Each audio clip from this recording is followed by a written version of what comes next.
Hi guys, how you doing, man? I'm doing good, man. Get in. Yes, Pablo. How you doing, man? How Welcome. are you, man? Welcome. Good to see you, good to It is. Finally, after a lot of DMs, a lot of exchange. Yes, bro, it's good. Crazy. Let me close that because it's freezing outside, though. And it's wet as hell.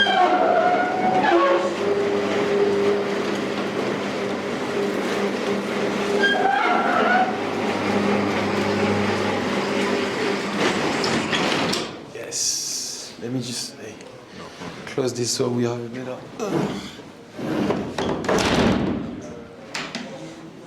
Hey, welcome, man. What's good, guys? It's Mr. Undiscovered. Today we're with one of the GOATs of the French fashion game within culture, Pablo Attal, man. Thank you for having me, though. No problem. Pablo, Good shit. for those who somehow don't know what you do, Yeah, there's many, though. There's many. tell them exactly what you do. We started that. I own Pablo T-Shirt Factory, and we started that company 5 years ago.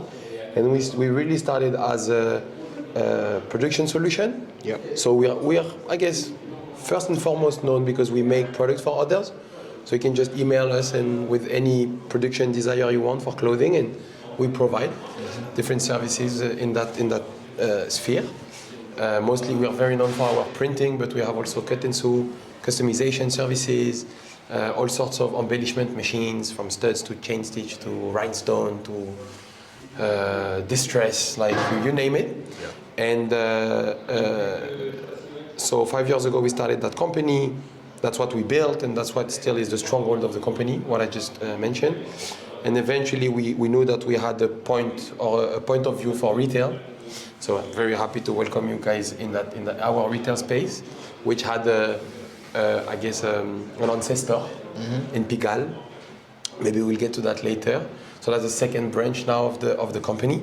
And the third one is the brand. And I guess like both are beautifully combined in this space, because today we're launching this weekend for a week. So for 2 weekends, consecutive weekend, we're launching our PSG collab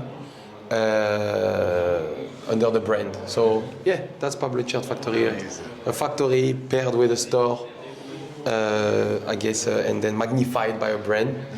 And I've been the proud co-owner of it for 5 years, and me and my business partner Monclar are running ship, and it's 11 of us now, and we're growing, and we thank God as much as we can for that great opportunity that He sent us, and we picked it up and ran with it 5 years ago, and we didn't look back so far. So far, so good. Sick. Welcome, though. Nice to meet you. So today, guys, he's going to give us a tour of the factory and give us insight into what it takes running a factory like this, of this scale. I think let's start in this room. What goes on in this room? Yeah, so this is a modular space, I guess. It'd be cool if I send you some other example. Yeah. Because this space, our retail point of view was, we do a lot of analogy, right? Yeah. So the way our business work is we're agile, we're young. So we just try to understand, okay, who's our audience? What do they need that we could provide logically? Yeah. Our service is catered for a younger audience, right? Right. So they come here. So the younger audience, they categorize by basically not the fact that they're especially young in age, but they're young in the industry. Yeah. So they're gonna need very low minimum order of quantity, and they're gonna usually work on direct-to-consumer format. They're going to do pop-up, they're going to do Shopify, big cartel, and that's how they're going to sell or try to enter in the industry. And so we provided so much small production for brands that was trying to start or that was starting and that was willing to work with us to then do pop-up, that at some point we just figure, what if we have our own pop-up space that they could rent? Okay. So we could be one-stop shop in which you came in, you get the product, and then you rent the location, and you can work from A to Z with Pablo T-Shirt Factory to then drop your product. That was like the first thing that came into having a store. And the second thing was, when we started the company, we wasn't based in Paris. Yeah. Obviously, this is an amazing space. Yeah. It took us 2.5, 3 years to get, but we started, the machines were at first out on the outskirts. Okay. And growing up in Paris, like networking was always a big part. Maybe we'll come back to that later, but we had a great network. Yeah. But when we started Pablo T-Shirt Factory, part of us were like, we knew that it would come, but we had to figure like, okay, we have a network that we built, but then when we started that new journey, because we were so on the outskirts, our friend during Fashion Week, it's very like, some places are very ostracized, some distance are very ostracized. We were too much on the outskirts for a certain amount of people with a certain, I guess, like pedigree to come that far. Okay. The very good friends, they would come. But the network sometimes is like new friends, new business, important people. And so we were like, okay, and also just brands and all of our friends. So we were like, okay, we have a factory, but also we have so many friends that has brands already that are not gonna they don't need us for their print because they live, they're foreigners, they live outside of France. Yeah. So they have their local on print shop and everything, so they won't use our printing service. How can we create a tool within the toolbox that we have that our friends going to be able to benefit from, which will be able to, which will enable us to connect back with our network. And the store, I guess that was the second phase of the coin when it came to the store. Providing for the younger crowd, logically, because that's how they do retail, and then having a space that can become a tool for us to connect back with our friends and be useful. How can that service be useful to our international friends? And that's why in 2023 we launched the first store, which was the original Pigalle store. And yeah, I can show you though. And so we ran, our idea was to do pop-up as much as we can to discover like, okay, is there an economy? Is there a business behind just renting in the weekend and opening the space the week, but as just a reception for the factory. So it would open every weekend for different pop-up, and from Monday to Thursday, people would have access to us to ask about the services, get some quotation made, like like a little boutique that allows you to have like because when we were in Ivry, on the outskirts, consumer wouldn't come just to ask a question, because it's too far. So it was a whole email process, but sometimes the consumer would just want to talk to someone to get persuaded. And then, so that was that. So you just had to fix the accessibility. We had to build and grow so we can have accessibility. And so Stéphane from Pigalle closed the original shop a year after his mom passed. May she rest in peace. And Dushka. And we was talking, and he was like, hey, like I don't gonna do anything about the space, but I own the lease. I'm not willing to sell it yet. Do you want it for a couple weeks, couple months? And the rent was like, it was interesting. It wasn't crazy, but also in France. Well, I'll spare you the details, but it's not easy like to get a place, a store, because you have to pay the leasehold. You have to buy the lease in order to get in, to be able to enter and to become. To rent anything, but you have to buy it. In a sense, you have to buy the lease. You don't buy the walls, but you still buy the lease, and leases are expensive. So like the fact that he was willing to just sublet was a big deal, because we only had to pay rent. Because when you own a lease, you still have rent on top. But to enter, you have to buy the key. Basically, we call it. You buy the lease. So him saying like, yo, I don't want to sell the lease, I just want to sublet to you, are you down? It was a big help. And so 2023, we opened on January. And then you might have seen that green door, because we ran it up. So we had like 36 pop-up in the span of 6 months. So you count the weeks, so there's only 52 weeks in a year. Wow. So sometimes we had, like for instance, I remember that weekend we had UVU pop-up. It was I remember this. UVU pop-up, and then the next day was split that. And then we had Soho Yacht Club, and we had A1 Denim Friday, Saturday, Soho Yacht Club on Sunday.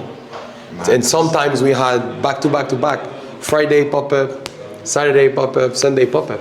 And then Fashion Week 2023, June, we went out in class, and it was Cole Buxton on a Tuesday, Elias New York on a Wednesday, Awake New York on a Thursday, Undefeated on the Friday, Places with Faces on the Saturday for the 10 years anniversary, and Union, our first official. These two was our first official collab before we even had a brand. Yeah. But they wanted us to do collabs, so we didn't want to say no to our big brothers, mentors, pioneer, or whatever you want to call it. And so we ran it, and that was Sunday, and that's how basically we ended the store. We had a few stuff in in July, but that was done. And then we closed, we moved. That gave us the confidence to move, and financially. Because after 6 months, we were like, okay, let's figure it out. And during those all 6 months, I was looking for a space. I was looking for two spaces because I wanted to recreate the same thing. Because in my mind, it was like, okay, we're going to have the factory on the outskirts because in a big space and it's expensive. And then we're going to have a small boutique, basically the size, local. So I was looking in the garment district, Paris garment district, Le Sentier. And because we want to tell a story, you know, we do like, if it was just us printing T-shirts, we wouldn't have any exposure. Our whole thing is that we share the journey, we talk about our values, and that's our value. So the retail thing has to be the same thing. And when you're a pop-up space, and you just give a platform to people, you don't have many moments in which you can express. So the place where it is, where it was, who owned it before, it allows you to tell that story. So the Pigalle store was amazing because Pigalle is one of the most important streetwear entity that ever existed in France.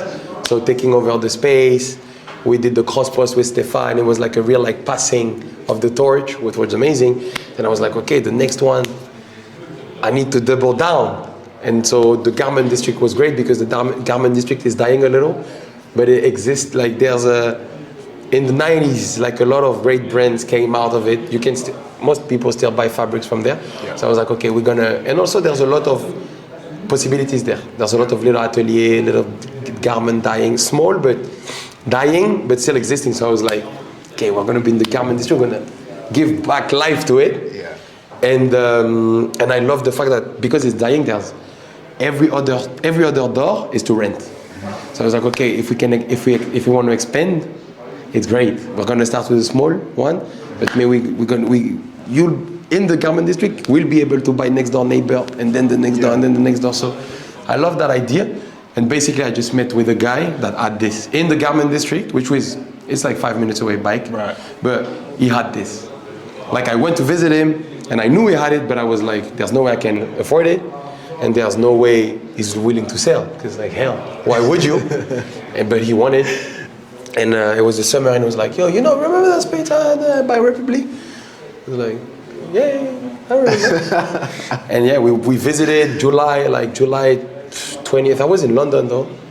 And like I was in Paris when I visited, and then I went to London maybe the next day, and I came back. I'd spent a week or 10 days in London, came back and we signed. Right. Yeah. So that's the whole retail journey. And because this space is so big, we were allowed to envision both, combining the vision where it was the factory and the store in different places. Everything came together because of the space opportunity. So Come together really, really well. I know, yeah. It was tricky to do, but we're so happy.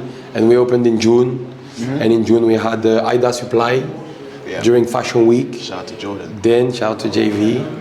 Then we had motherfucker. Then we had For the Culture, a great entity that operates from Milan.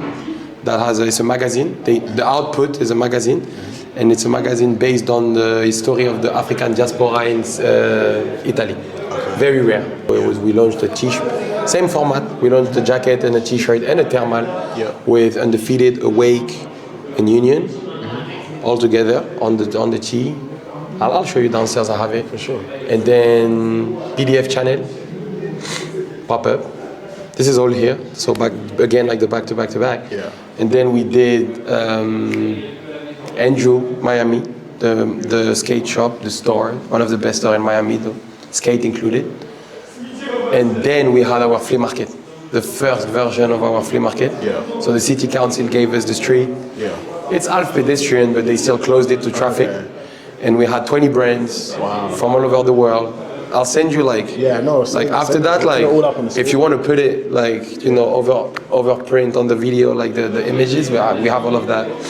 But yeah, and it was 20 brands. It was amazing. London brand, Dubai brands, US brands, Hawaii brands, you name it.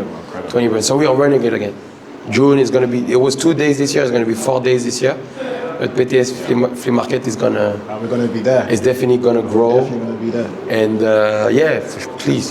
And so that's how we opened the store. Okay. Then we had to finish the refurbishment a little, and then we reopened in September, and we've been operating since. And it's open for business, so we rent it, and also we give it away every month, once a month, one weekend, to someone from our community. So it's different contests. Sometimes it's only catered to the first pop-up we had was in December, giveaway, and it was for a brand that is operated by someone under 25. Then we want to focus on the lady, like some female fashion brand, then a brand that has existed for more than 3 years. Like we're trying to have fun with it, but it's definitely a great tool to give back. We do a lot of those stuff. We try to give back a lot, so this space is also a tool for that. So I guess that sums it up pretty well. Nice. So talking about operation, what does a day-to-day look like in this space? Like, what's your role? What's your team's role? Okay, so the way we structured to give it to you in a GIF is, I founded the company, then my business partner joined me right away, and then we grew anyway. But print is a tricky business because it's not great margin, and it's hard to scale. Because to scale print, you have to scale machines, right? Right. So we started with 2 machines like that. Now we have an automatic. The automatic takes a lot of space, right? If we wanted to double this one, like can you imagine like how complicated this size of the space would be, right? And very early on, we knew that we didn't want it to put all of our eggs in the same bag. And especially in a bag that has low margins. And print has low margins. That's one of the questions I was going to ask you later on. So very early on, the idea was okay. Like my thing is not the consistency. My business partner has the consistency, and I come up with the ideas and the vision. And I'm not that bad at leading, but when it comes to stuff I don't like to do, I didn't build that company to do stuff that I like to do, and I don't like to do print. So he built the print, so I can focus on other, and then I was able to focus on other type of revenue, other type of stuff. And my thing was always anyway like the all creative direction and the social media and the way we look. I have the final say on that. Like this is my thing. So I love to do, and I built that factory that's very branded. And my business partner is the COO basically. I'm CEO, is CEO for now. But that's how the setup looks. So the store, because it's something that's very communicative, I operate. He owns all those guys that you see. They work under him. I don't partake. It's not my team. It's my team, but it's his. He really lead them, and I operate the store and I operate the brand with him, of course. Like we work as a duo, but basically that's how we operate. And I have a brand, so he has a manager, print manager, they have a brand manager. So we both have people under us that help us also on that. And then some of the team are, of course, like crossing, you know. Like, we're small, we're only 11, so. But it's not everybody that works on anything. Like I have a few of those, Lohan here. Should we move out to the factory? He's social media. Let's go there. Move out to the factory. So Lohan here is social media manager. Ça va mon ref? Mon ref, t'as bien? Ouais, ça roule. Je vous laisse checker le store. Carré. On a fini. Désolé les gars. But I guess that's the factory though. But the way the team works is factory is 6 people, so that's the majority of the staff, and then it's scattered in between like our chain stitch artist. We have someone that leads like really like the first bricks of our cut and sew capacity. So she does tags, but she leads the relationship we have with Levi's, for instance. So for Levi's France, we are on retainer. Yeah. and we do all of their custom requests for artists and influencers, but it's a lot of musical artists, stage wear. So she leads that. You might run into her actually. And then is factory, some of the factory team, and Loan is social media, and then there you have Morgi who's print. The two managers are sitting there, print manager and brand manager, but basically it's like someone under me, someone under Monclar. Okay. Basically, so that's how we operate stuff. Okay, cool. So print is taken care of by not me. I don't know shit about. I started the company because I knew how to print. Yeah. But then the business was operated and like largely developed when it comes to print by my business partner. And anything else is my thing.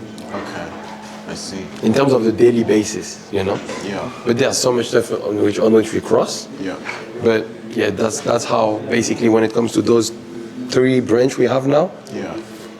It's like print and brand, me and him, and the store is like in the middle, because he's a very production mind, Okay. and I'm very creative, and I have the network and the vision of how I want to curate it and build it.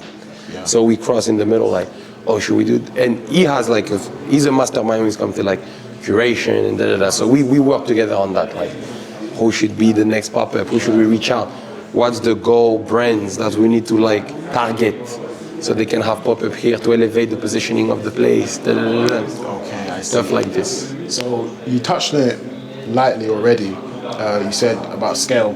Yeah. How did you scale the company to get these machines? Because when you're looking at these machines, they're huge. It must have been a huge investment. We made actually no. So it started. Where is it? The orange. Il est où le bras orange? Yeah. So the company really started with this machine.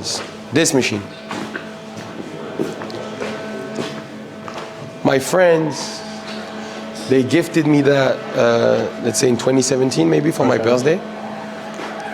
So everything started with that. Right. You know, like, and I was working at Yard back then, so I was able to store it there. But this is how everything started. So you don't need much money. You need 400 euro to have that. Okay, so there wasn't even that much of an investment. No. Then when you scale, the real thing is not the machines. We buy a lot of machines secondhand. A big business is to buy people that stop, that retired. Like this one we got.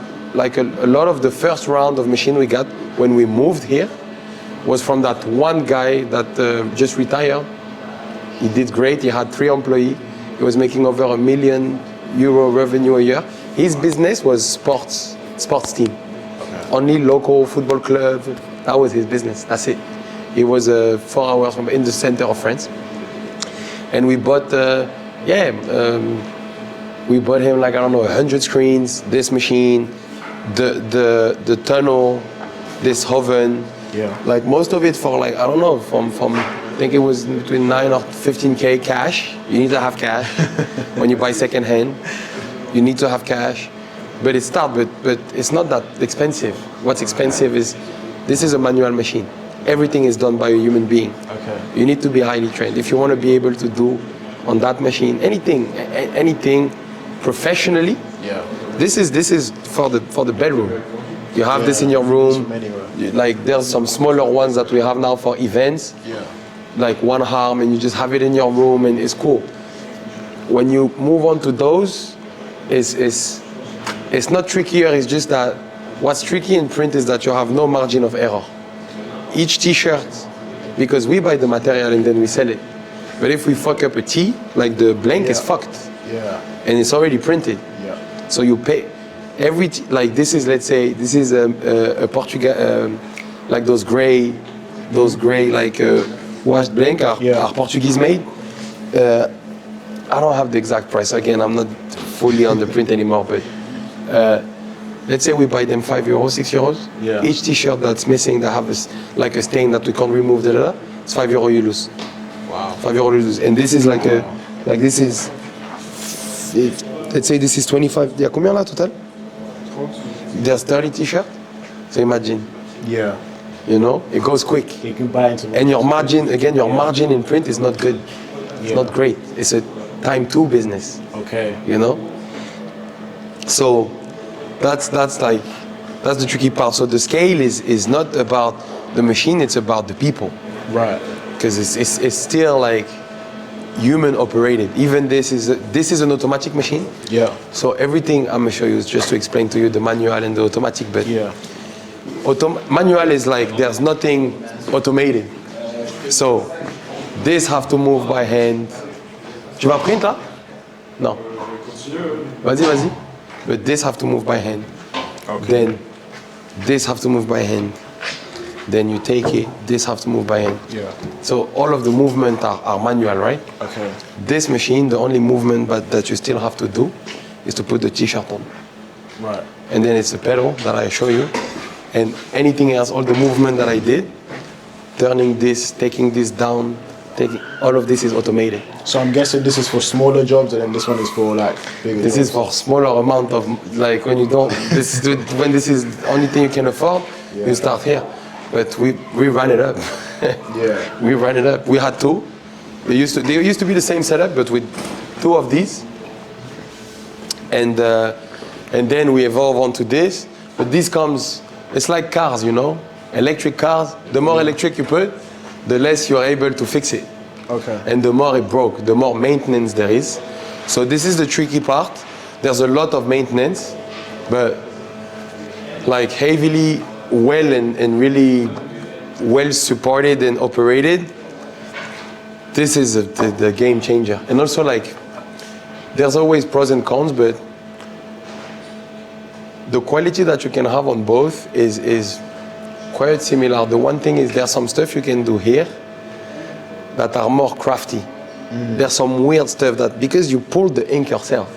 Right. So there's some stuff that you can do that are more crafty, but when that machine is set, for some certain clients, they don't want that aspect. Certain clients, they want the same T-shirt 3,000 times. This can do that. On this, you will always have, and for some people it's a pro, you know. For others it's a con. But on this, you will always have a difference because it was made by a human being. Yeah. So when you start the first T-shirt and you arrive at the 400, the body is moving different, your muscles are, there's like, it's human operated. Right. But yeah, so this machine works with this pedal and you just click it. We'll turn it up at the end. Yeah, we'll show it. But yeah, you just click it and it just goes. Crazy. Absolutely crazy. Yeah, but this is, yeah, it makes a lot of noise. We have a big compressor that you'll see downstairs.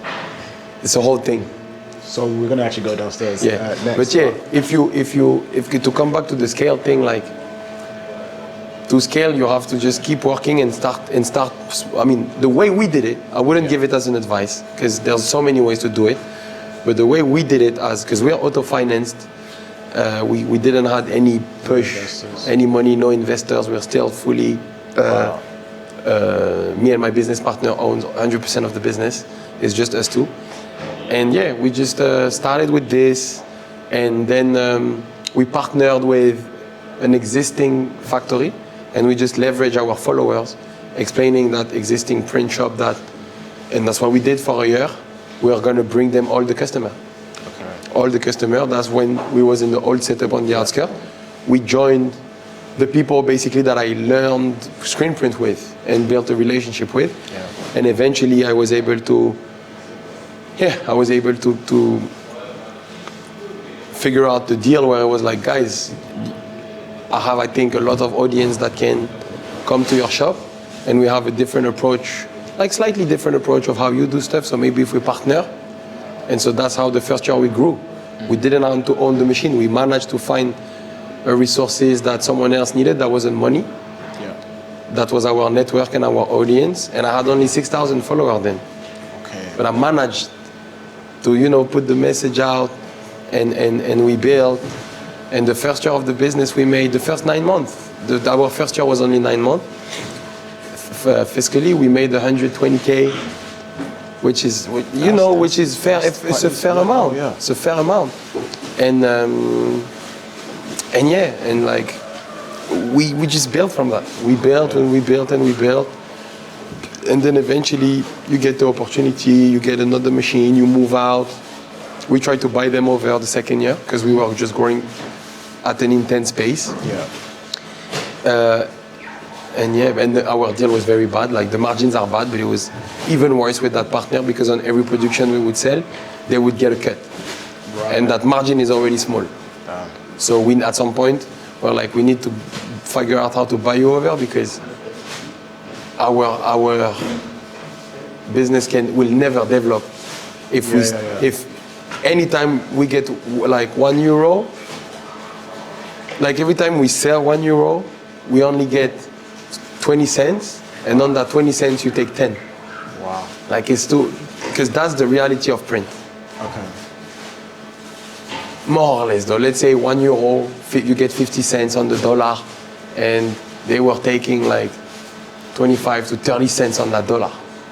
I want to kind of expand on that. So with those kind of tight margins, how did you go about developing the business? Like, did you look at other? We had to branch out.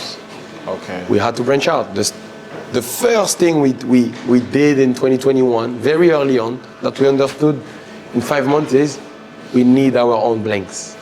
Because when you look at print invoice, the biggest lines, Cost. the biggest cost is the blanks. The thing that costs you the most, but that you're also charged the most, is the blanks. So we early on, it's not rocket science. We knew we needed to find a way to have our own blanks that were cheap. And so that was 2021, and it launched in 2023. Okay. So one of the things that you did was just kind of reduce your costs. I mean, it reduced, but in so many ways, it reduced. We created blanks that we like, that are special to us. Yeah.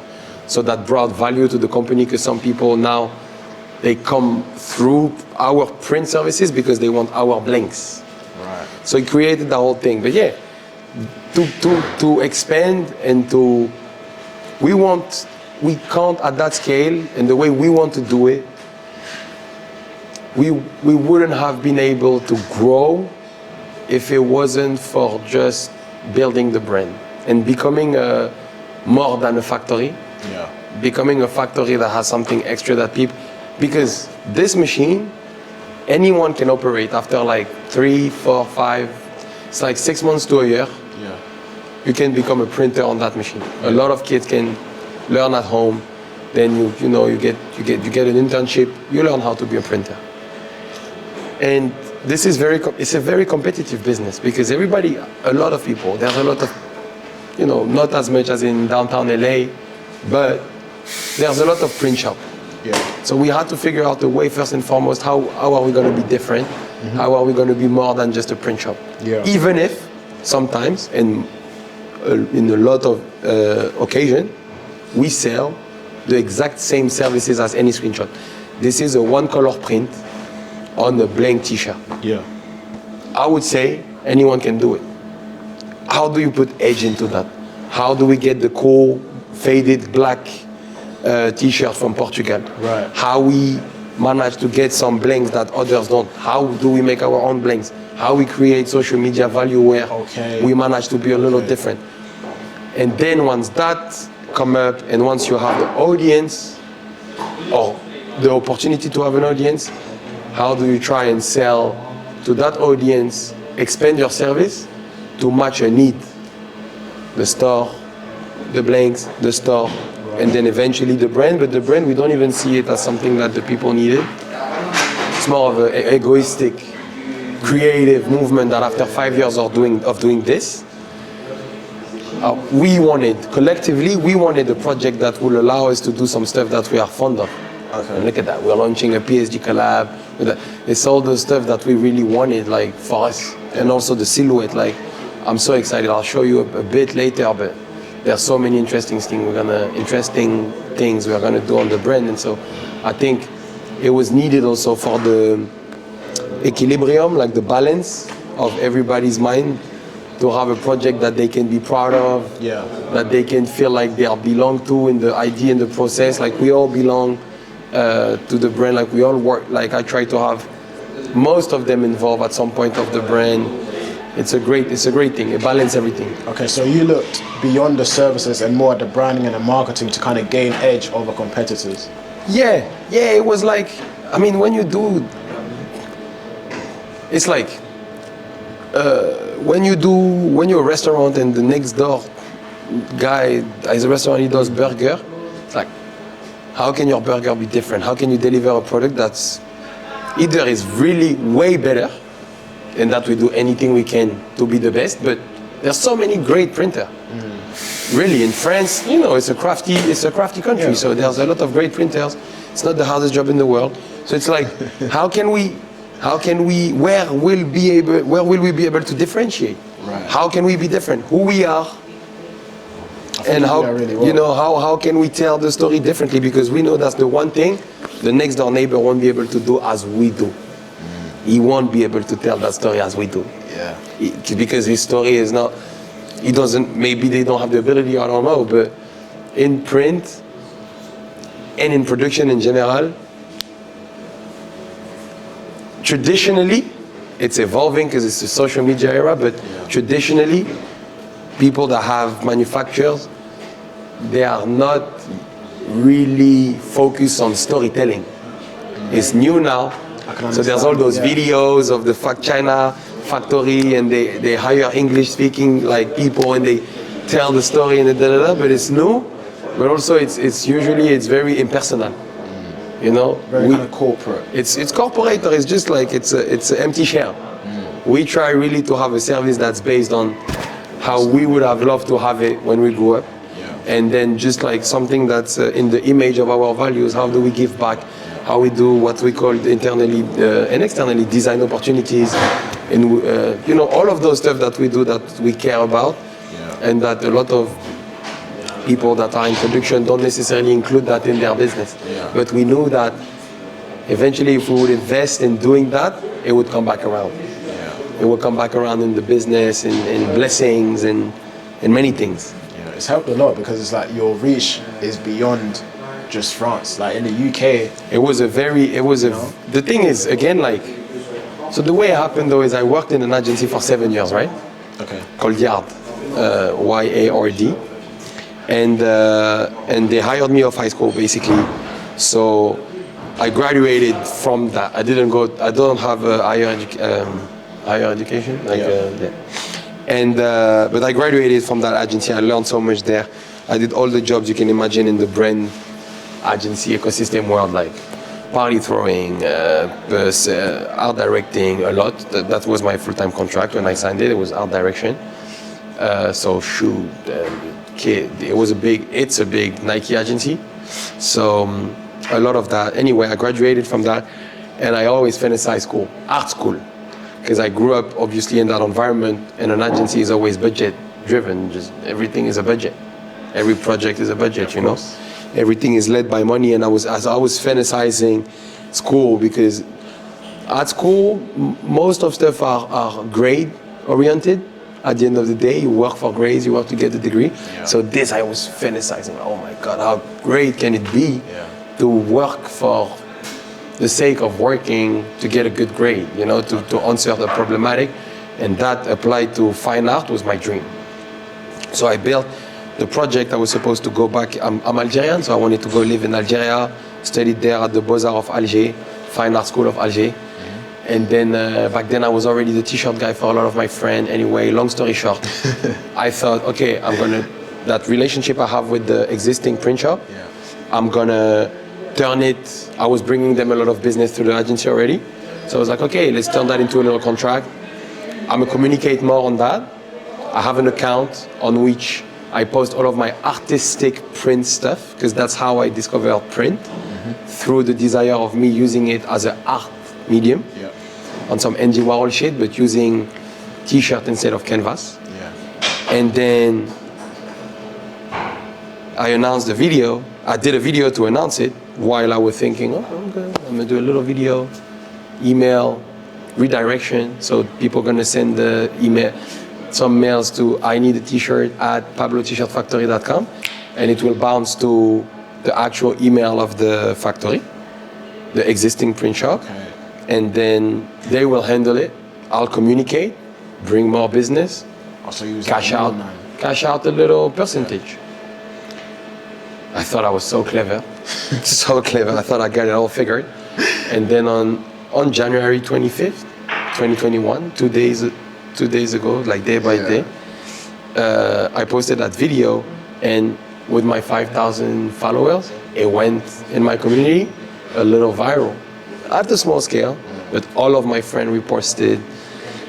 And I received, it was just me then, because I was supposed to go to school. It was a quick thing. For me, it was easy money. Redirection, send me the picture when the t-shirt is done, I'll post it, and we'll keep the flow running. And I'll get 10% or something, just allowance to live in Algeria and study.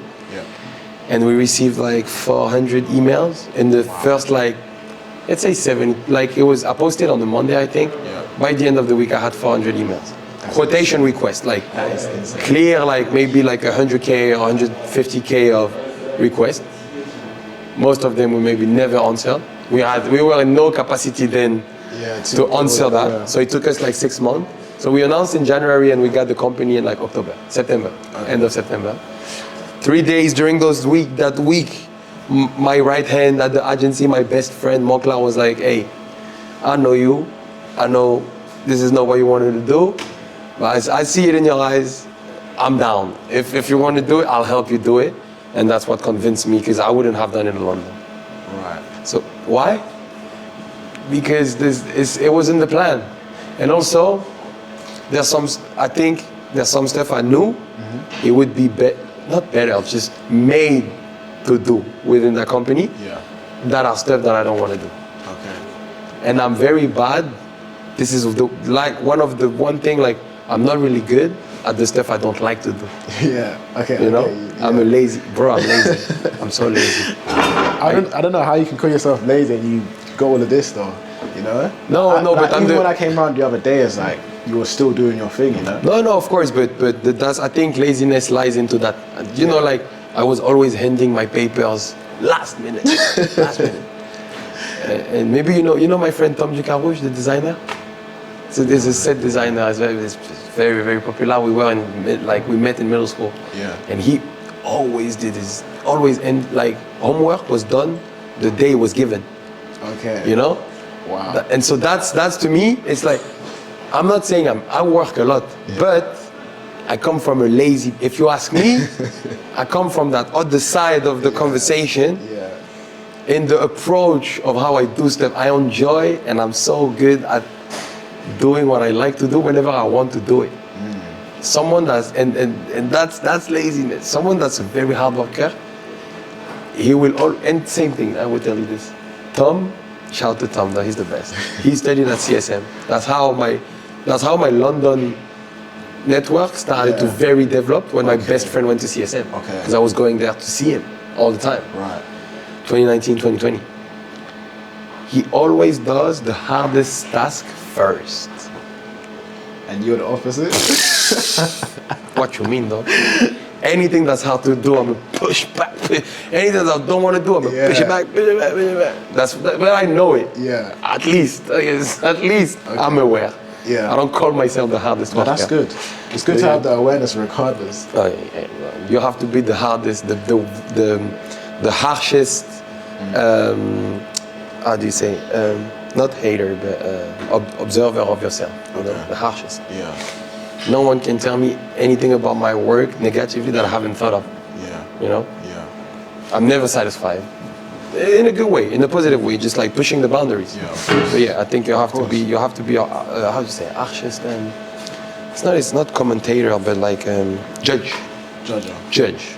You need to be, I think, the harshest judge of yourself. No one can tell me something about my work that I haven't thought. Not thought, but it's like, if you get to the store and you think it's cool, I think it's cool. You already know. But I can tell you everything that are so wrong about this stuff. So fucking wrong. That hurts me. But I'm gonna keep it cool.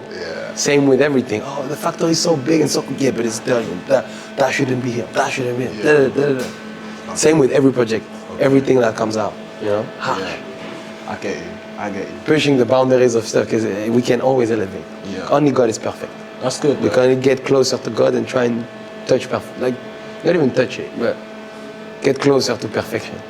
Always, and that's only with being harsh and very, very, how do you say, elevate the standard of of your output. Right.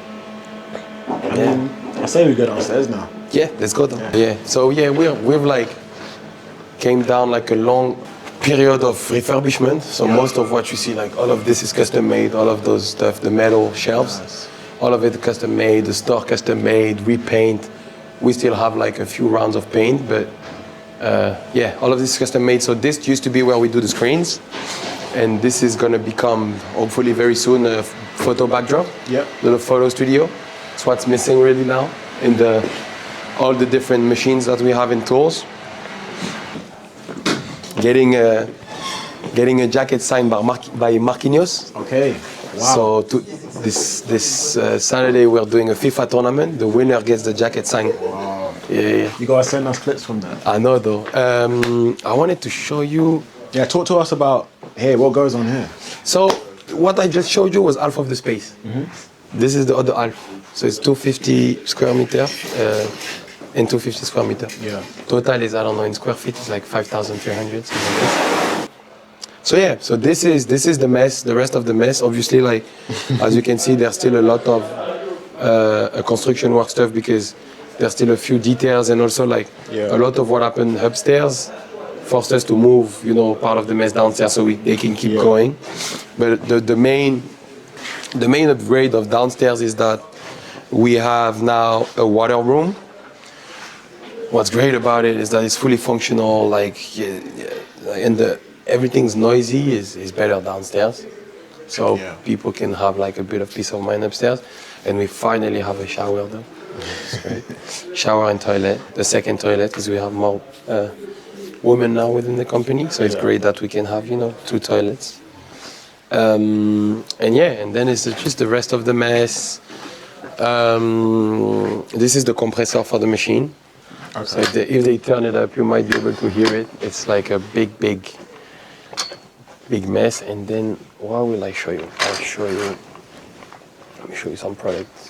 And then we have in my back we have the fulfillment little box. I'll pull this aside just so I can show you stuff. This is whatever. These are some of our commercial racks. Yeah. But we need to rework on those. We're coming to the end of the refurbishment work, so there's stuff that we definitely still have to figure. And this is the brand racks with like all the samples on the thing. Yeah, I'll show you that after. But this is what next product. So this is the collection now. This is the collection now. This is new. So I can show you. But basically, we built the company. When I talked to you earlier about having some blanks, that's how it started. Wait, I'm gonna do this. So.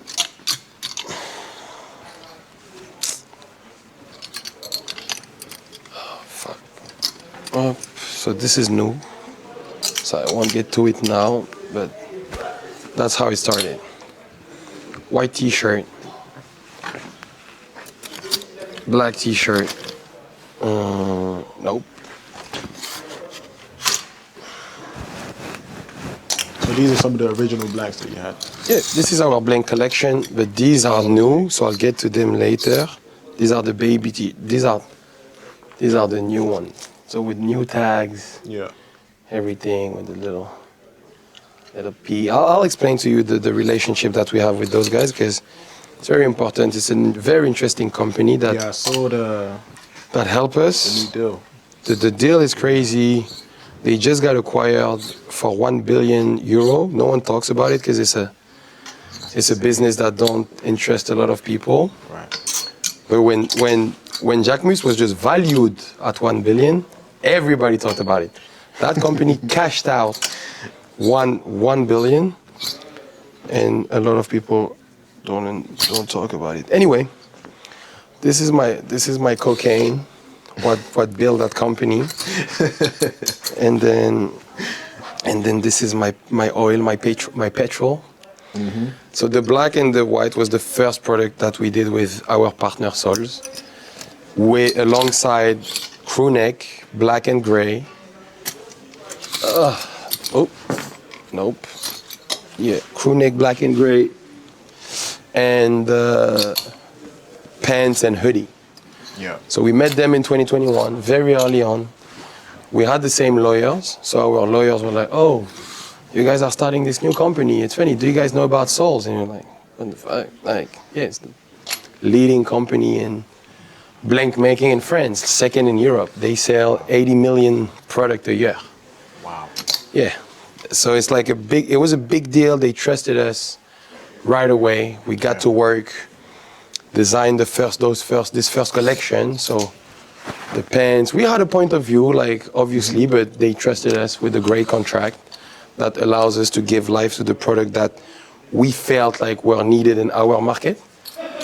Simple stuff like Gildan had a great hoodie. I think it's still a very good, strong hoodie. No pants to come with it. It's like kids want to do tracksuit. We need a hoodie that goes with the pants. Stuff like this, you know, like little stuff that we were able to explain to them and they believed it. And yeah, and now we're expanding the collection next month with like 30 new SKUs. So we have like the baby tee with the jersey like this layered, and we have the classic baby tee, like the version of our T-shirt for the ladies, and then just like a lot of simple products, but that also like they make sense for print. This launched this year, so we launched the brand with those new products. Nice. And the former collection. Yeah. So it was this and this. There was exclusive. We really launched the brand with like these because our IG for the brand is T-shirt. Yeah. We wanted to launch with like 3 different T-shirt. The thermal is a T-shirt. This is some sort of a tank top is some sort of a T-shirt, and this was only white. And eventually we expanded to the rest of the former collection that we had in wholesale, and that we believed is a very strong foundation for the brand. Right. Even if we're going to expand now to new stuff, will be there, and we'll grow this, because we believe that the brand is like something in between Los Angeles Apparel, APC, Our Legacy, A-Presse, all those brands that. So Los Angeles Apparel, because the wholesale retail format, those products you can buy bulk, and you can also buy one of one, just retail, buy the unit, and all those other brands that I mentioned, because they build their identity by the silhouette, not by the logo. Right. And this is something like, weirdly, like in this day and age, a lot of people. Like there was never, I feel like, but maybe because this is my space now, but I feel like there was never that many blank company. But yet we encounter so many people that tells us like, oh, no logo, no logo, no logo. And like I'm wearing my personal uniform now, but I don't wear a lot of logos. Like this, of course, and this is my space, and you're gonna see the rest of. Keep it simple. Do you? Nah, not really. Not necessarily. We'll get onto that later. Not necessarily, but logos might not be needed. Even if, and you can still make statement. Yeah, a tuxedo don't have a logo. That's true. And you can still step out. That's true. Our Legacy is a great example. All those examples, APC, Our Legacy, A-Presse, Visvim, all those guys, they build silhouettes, not graphics. They have some, of course. But if you think of those brands like Our Legacy, they have the yin yang logo, but it's not screaming when you think about Our Legacy, you know. APC have a very strong logo with but they build themselves on jeans and anyway. Okay, so this is essentially where you stock some of your blanks, your samples. Until I have the office ready. Okay. Yeah. Okay, nice. Yes. Let's go over to the other side. Please. Walk us through that one. So this is the rest of this is a very organized mess. So we have someone that's in charge in all of that. Yeah. And this is anything like dead stock and vintage. We have a lot of vintage, and we're launching PTSF vintage soon. Yeah. Because we are huge vintage aficionados. We used to do some vintage pop-up when we had the former store. Yeah. And so it felt just natural at some point when we have more time, someone internally that's very good at sourcing, that we will eventually launch. So in February, expect to see the launch of PTSF Vintage. We launched it, we shoot it already. So we have to just figure out internally how we want to launch, but yeah, we just have to do it now. Yeah. And then we have a bit of fulfillment here with the products, the inventory of the brand, and the inventory of the services. We have a merch 360 service, in which we operate design, website, logistic for a few artists. Yeah. So right now we work with a young up-and-coming artist that's on the label called Cherry Pie. Yes. And then we work with like one of the biggest figure of this past year called Lara Flus. Okay. And so we operate 360 for him.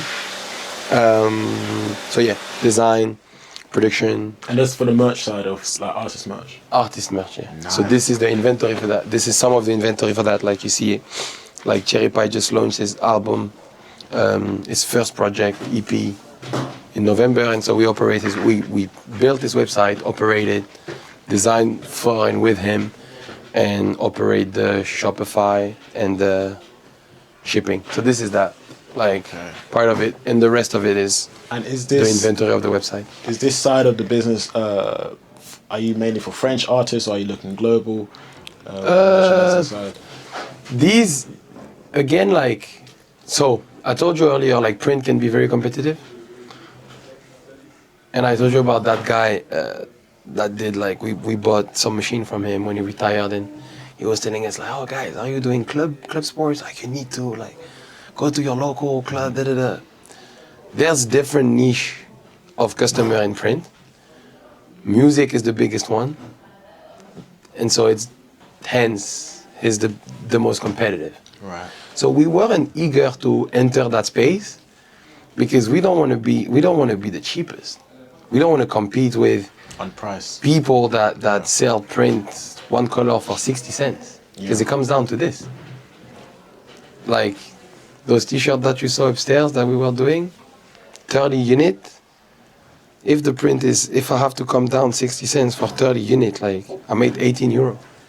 The guy been working for, I don't know, it's a 2 hour, 3 hour, 4 hour job to set it all up, pack it, order the product, da, da, da. So that's why positioning also for us was so important, because we wanted to make sure people came in to us for what we do, understanding that what we do costs a little more than the next guy that don't have the same understanding of them, don't have the same approach, or how they can solution whatever problematic they have. We want it to be better and better have a price. I like how you didn't want to compete on price, because that's like we don't automatic. The easiest thing to not have to compete on price is we never reached out to anyone. So it's all inbound. All inbound. Okay. Never reached out. Okay. And the team and the print manager who does some commercial work, my brand manager does some commercial work, they know it. They can talk about the service, but I don't want no one to, I have no one internally that's the job is to get around the neighborhood and give flyers saying, oh, we have a print shop. Yeah. Because once, the first who talks is the one who loses. First who talks is the one who loses. The balance. You have a problematic, I have the solution. If you come to me with your problematic, it means you acknowledge that I can solve it. Yeah. Everything that I worked on before allowed you to come to me that day when you needed me. And this is a very important thing to do, especially in very competitive industry. And print is super competitive. And it's small. We're talking cents, to the cents. It's like 150. No, give me 170. Da da da. So never compete on price. Essentially, that's the Never compete on price. And also, fairly though, I told you, some people don't need the PTSF sexy machine. They just need T-shirt to be done. Right. The guy next door have the same machine and he's telling you that his price is less. He might not post your production, do a sexy video for you that will communicate on, because we post most of our customer. You might not do that, but you might not want that. So if you're telling me in an email, oh, XYZ is doing me that T-shirt €5 less, but not on a, it's not a cocky, we are trying to solve people problematic. Yeah. If money, in most of those cases, money is their main problematic for certain type of consumer. Yeah. Certain type of consumer, they have the money, they come for us because they want only us. And money is usually not the issue. So you don't even entertain the people who try to come with the problems of, oh, this guy's doing cheaper, or who don't have the budget. You don't have the time. Also, it's the same thing. Like, I'm very, adamant to my team about understanding people budget quick, because we have so many people love to dance around money. They love it. They love it. It's such a waste of time. Yeah. You know how much you're able to spend, especially the young kids. Oh, I want to do a quotation. Give me your budget. I'll tell you what I have for you. Yeah. We have solutions that you don't understand. So you're asking me a quotation for a screen print job for 10 T-shirts that have 5 colors? Yeah. It's a mistake. 5 colors for 10 T-shirts is 5 screen. We sell the screen €50. But we have DTF, we have transfer, we have digital print. Right. Those solutions are more catered for small production with a lot of colors. Right. But you don't know that. This is my job to know. But if you're trying to dance with me and hide how much you're willing to spend, I can't help. Like, we're just gonna waste time. So we are working. 2026 will be the launch of Pablo T-Shirt Factory.com, because the same thing in our industry, there's also that thing is, no one talk about their prices. Any print shop that exists has website where you can click on them. When you ask for a quotation, it opens an email and you ask for it. It's very rare, and we haven't stumbled upon a factory that allows people to generate online their own quote instantly. Yeah. So we are working on that. Okay, so It's done. It's been done. My business partner built it after a couple of years of deep understanding of what people needs. So same thing. So we're stopping that. We're gonna stop that then. it's gonna save you a lot of time. But to be fair though, with the right script, we have a script now. Question email budget, quantity, get back to us with the file, So it goes pretty quick, but yeah. It's gonna, first and foremost, it's gonna be so useful for the consumer. Yeah. Because it's gonna be some Nike ID shit. You're gonna go online and do your T-shirt, do your get the quote. You might never do it, but your brain, it's gonna give you an idea, it's gonna inspire you to do more. Yeah. Like that's the very exciting stuff in 2026. So the factory will finally have a website, but we had no desire to have a website if it wasn't for people to solve a real problematic. Internally, but also externally. Okay, so talk to us about some of the other systems that it takes to run this. So obviously you told us about the script, you told us about the quotation. For other people who are watching, what are some of the systems, for example, to get a client's needs from A to B and get it finally done? What are some of the things that you kind of look at? Well, usually, our jobs, literally, though, when it comes to the service, is to understand, get emails or calls or texts or DMs and come up with the solution for whoever might. So it's it could be 10 T-shirts. Most of the requests come through our print. We have a print email now, print at PabloT-ShirtFactory.com. Email will come and we'll treat it the print manager will treat it, whether it's an event. So that brand, Vans, last week, they needed a machine to do a giveaway of 100 T-shirts with CZ. They wanted the print to be pre-printed with a DTF. We only had time to do DTF in the timing they gave us. So it was that thing, like some sort of a brain, like the scan of a brain in 6, 7 colors. And then there was a line, a black on white. There was white T-shirt that they sent. So it's like this, understanding what T-shirt we're printing, when for, what do we have to print pre, what do we have to print during the event, how many machines, how many guys gonna have to be there, how many screens, what's the material. That's for event side. Then it's like the normal, everyday guy. Oh, I need 50 T-shirts for my restaurant, 200 T-shirts for my party. The emails just comes in and it's the same thing. Like, oh, how many colors? What's the budget? What's the deadline? Is it standard? Our standard delivery timing is usually 10 to 15 days. Okay. We can squeeze it to 7 without charging crazy, depending on the timing. And then below 10 days, 7 days, we have fees, like depending if it's 24 hours or 2 days or 3 days or 4 days. But if we have to do nighttime. Okay, so essentially the staff will just pick up more shift, like a longer shift then. Okay, cool. Got it. But yeah, so that's how the services work. We are trying to build a toolbox with as many tools as possible. Anyone that's in fashion might need.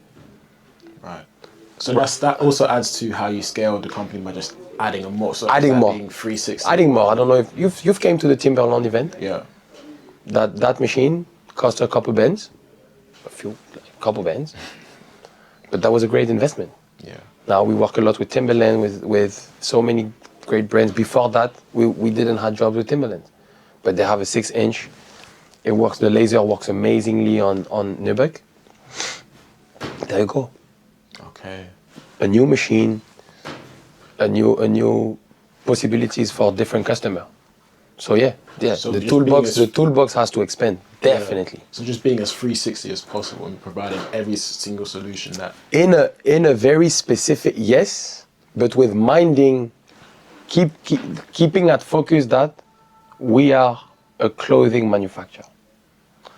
Because when you're in print, for instance, a lot of people are going to tell you when you're in screen print, a lot of people are going to tell you, do you do posters? We don't. Our thing is the fashion audience, the people that needs, not the fashion audience, the people that have requirement for clothes. Whether it's a football team or a restaurant, we do a lot of restaurant. A restaurant, whether it's Nike or whoever, if they want clothes, we need to think how we can expand that toolbox to service people that have a need in making clothes. And we need to keep it that way, because same thing for vinyl. We do so much vinyl in the store that it's more interesting right now for us to acquire the vinyl making machine. And people are going to say, oh, are you going to make stickers? Not really. In brands, a lot of people are going to do gift pack. Yeah. They're going to put stickers in it. And as we operate the 360 merch thing, we might provide for that. Will we be able to allow people to email us on the normal service to buy stickers, or to add that on the website so you can order your own stickers? I don't think that's our voice, and I don't think that's maybe where our focus should be at. You're right. But, and that's the other thing, we need to stay agile. But balancing that, we need to stay agile, but with a strong vision of what we try to achieve. And what we try to achieve is to be the ultimate creative space for whoever, with a certain focus on who we were. Yeah. Like, I stumbled upon a screen print studio in 2016, and I became addicted or fond or passionate about it. Right. So I try to recreate that. Like, is someone that had my passion for fashion when I was my age, then if he's coming into the factory, will I see him 12 or 2016, 10 years later, owning a screen print factory? That would be my biggest, and it happened already. Wow. We have a few great examples of studio built by younger people that are heavily inspired and publicly, and we love it. Like, we met a lot of them on the tour when we did the Tour de France earlier in December. Yes. And then that's like basically, yeah. I'd say with the service and the toolbox, that's the goal. The ultimate.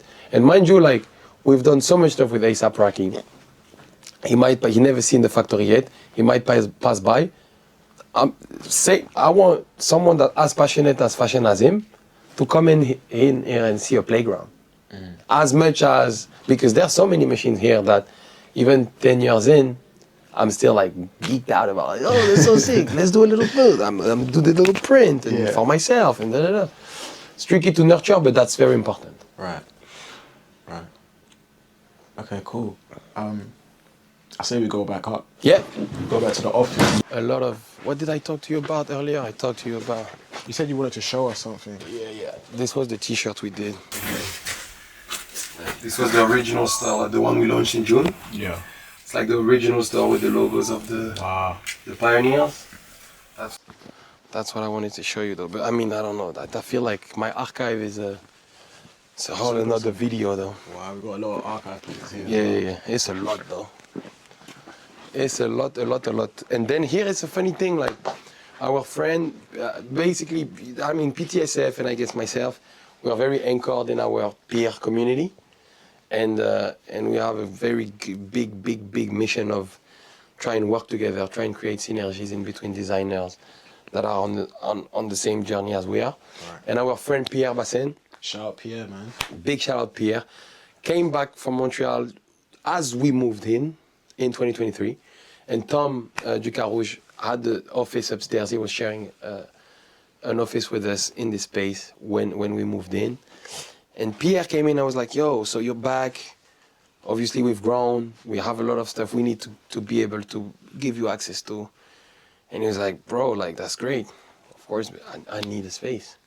Like, bro, I don't have anything upstairs. He was like, I don't care. Went down.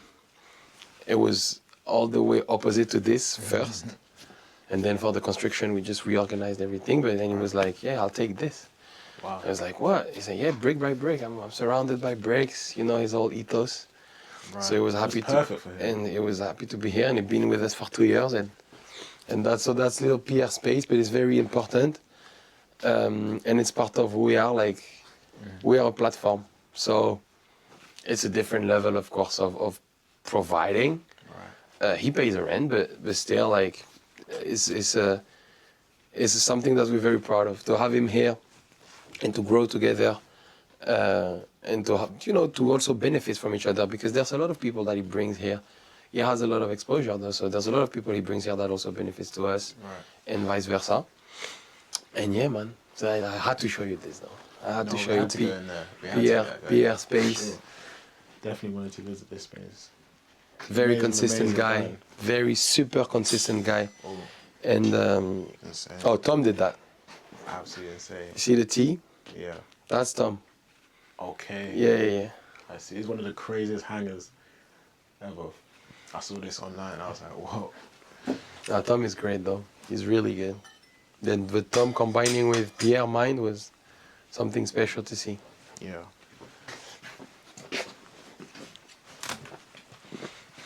Should I show you a few archives though? I don't know, so you have to put it in the video, but go for it. It's a bit of a mess. I cleaned a little this morning, so it's not that crazy. But as I'm moving, I guess the funny one would be this, because this one. So they were the runaway. I'm big in sandals. I don't know. You might know. We're gonna get onto that. You might know, but so those are the runaway shoe. Wow. And they will never drop. I just learned the day before yesterday. Yeah. That those are not dropping. The whole sandals collection that they did for the Indian show, this Spring Summer 2026, not dropping. What else though? What? That's the recent LVs. That's the invite from the show. Wow. What are the funny stuff that I have? For real, where's my pair? I have the. I have so much shit though. I don't know where to start. But yeah, no, just funny stuff though. Like funny, like these. These are fun. But I have like great T-shirts. Mad archive. What can I show you that's actually of of interest? Just so many shit.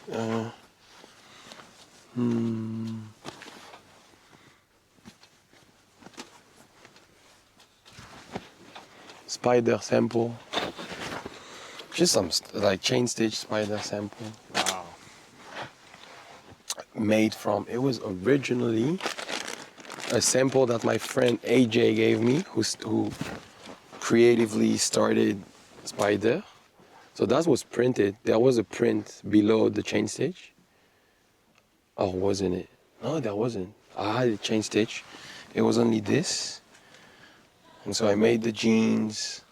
I had the pearls though, but I made the jeans off that, basically. Like the stains and the little stars that were here became this. What funny stuff do I have though? I have a lot of shoes. We launched that's funny, I can show you this. This is, so the store is a Jordan tier, distribution door. Right. So we have the Jordan account. And so we were the only stores in the world, non-undefeated, to launch this. This was exclusive to Undefeated and to the sneakers app. No Nike store had it. Yeah. Only Undefeated store. And in Europe, they needed a partner, and PTSF came in. So we sold like 1,700 in 48 hours this summer. I wasn't there. I had to flew to Jakarta. I heard it. It went amazingly well. The police came the first day. It was so smooth that they called their colleagues to come check how smooth it was. And the second day, another patrol came that they just told in between, and they came to buy the shoe.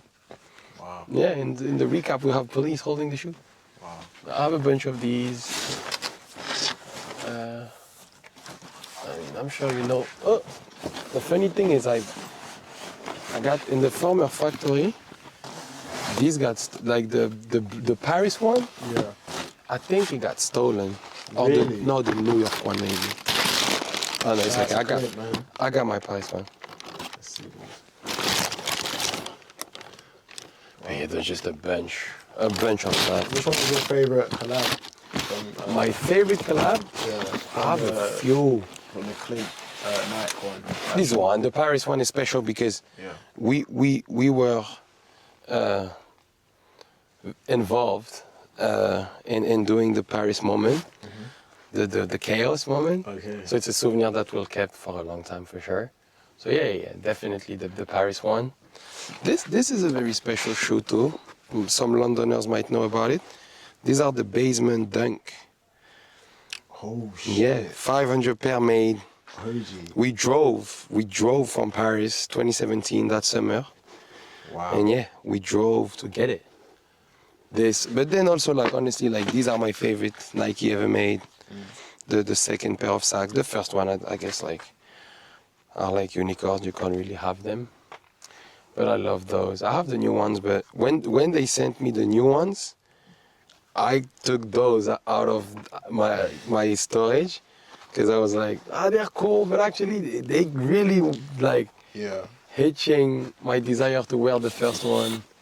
Then like honestly, just so many friends collab that I'm so proud of. Like, but I don't wear a lot of sneakers these days. More of a flip-flop guy.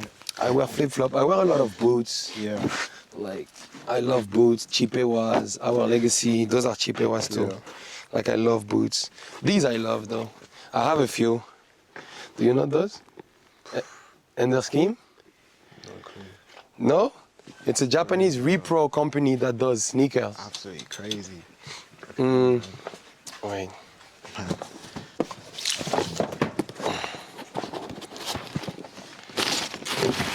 High top forces. Whoa. All made in Japan from Japanese leather. The sole is insane. No, this is all made. This is all, how do you call it? What is it called? Wait. I'm gonna tell you though.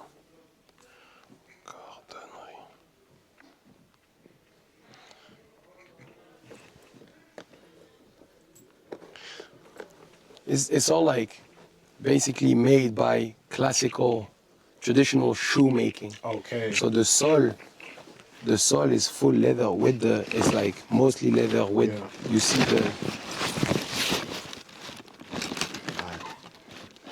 it's like, it's sick. The best, one of the best, one of my favorite company in the world. So special. And she might have the black ones also. But yeah, I have like, I don't have a lot here, but I have a few that are great. I'm trying to, like, takes a lot of space though. Yeah. But yeah, like these are fun. These it came out from my archive. But yeah, just so. These are great though. These are great. The Tremaine's first Converse. Then these are fun because I wear sandals, right? Especially in the summer. And the first time I had to work with Pharrell was for a talk he did with Gabriel Moses. Yeah. And the Pharrell team, Loic, his business manager, called me and said, "Oh, we're looking for someone to host the panel talk." I went, "I'll do it." And I get there, it was during the Olympics. So last summer, the summer before that. And I came in with my sandals, and it's July 25th or something. So of course I'm gonna wear sandals. And I said to them, "Oh, the one Adidas shoe, I don't have a lot of Adidas shoe. They don't send like crazy, but it's all right." And the one Adidas shoe that I actually have, this came after, are my Yeezy 750 chocolate. Whoa. And so I was like, "Oh, I have some Yeezys." Yeah. And they're like, "No, you can't." and so I was like, I'm not really comfortable wearing like da. And we're like, it's like Gabriel, me and Pharrell in Pharrell's room, and I think Loic and I don't know, someone else was there. The CEO of Adidas came in, and he said, "Hey, like, I think I'd appreciate if you can wear da. And these are the shoes I wear. And I wore them once for the talk. Yeah. It's not really my style though, but I wore them once for the talk, and that was it. They're clean though. Yeah, hey, my pants I had like a Carl Buxton pants. It was, you couldn't really see the shoe. It's all right, but it was Adidas. Everybody was happy. And yeah, just funny stories though. Product stories. But product is only as good as, like where he lived. And this is great. Barriers. Yeah, I've seen these. These are absolutely insane. Barrier Converse. Basically, like, most of the collab, you'll figure like, but the Tom Sachs, most of the collabs I really like are just like black designer. Yeah. So, yeah. But really, one of my favorite sneaker ever, of course, I have deep love for Jordans. But one of my favorite sneaker ever are these. These I wore, not this one, the first one, I wore to death. Like these ones. These are like your go-tos. These are, I don't wear them as much, but like this, look at this. Wow. These I bought in 2019 Wow. at Antonelli. My first pair of Oka, I don't have it in my storage. It's the high top Tor Ultra. Those are the Tor Ultra lows. Right. The Tor Ultra high are my first pair. I love Hokas. They do an amazing job. It was started basically in France. Yeah, I was gonna ask, it's French brand, right? Kinda. It was acquired then, but it started in France by some former Salomon designer, I believe. Mm-hmm. Yeah, these I love. Same. I love Gosha. I'm waiting for the Motherland. I need the Motherland, but the Vans Half Cab, it's like my favorite, one of my favorite Vans shoe. I really love the Vans Half Cab. These are the Gosha collab. Like, a piece of time. No, though. Just shoes, though. Okay. Just shoe, though. A lot of shoe. The Row sandals. Strong, okay. Oh, I have the black boots, the Astro, the Mischief, whatever. Okay. Yeah, just weird stuff. They went crazy. Yeah, I know. But yeah, that's that though. But think that's another video. Just like clean one, tables. Yeah. I pull out the right stuff. Definitely. Yeah, just one thing is this, but I'll go quick about it, but this is February. It's made from the same material as this. Okay. Wow. So you know, like, that's what I was telling you, like, logos or no logos don't mean that you can't step out. Clean. So it completes this. But yeah. This is November. Not the right one. This is the Milan, the made in Italy sample, but it didn't came right yet. This is November. One size only. It's a collab with a French brand. Major. No logo. No logo. No logo. No logo needed. No explanation needed either, I guess. So, you know, like this, then this is a very interesting arc that we're gonna come in soon. Is these. These are very important because these are the first product, not the first, but like, these are a product where people will be allowed to show their identity. Yeah. And the website we're building on ptsf.com will allow them to choose the letter and the flag. Okay. And this is like a creative IP that I've been developing since 2023 when I first did those. And this is a way of drawing flags that I came up with that was inspired by Damien Hirst, a series of iconic logos remade with just the simpler shapes, round and square, and like, it's like this. You'll get it when I show you. Damien Hirst.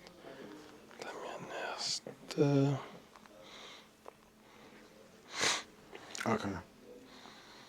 So I stumbled upon that image in 2018, and I just drew my flags.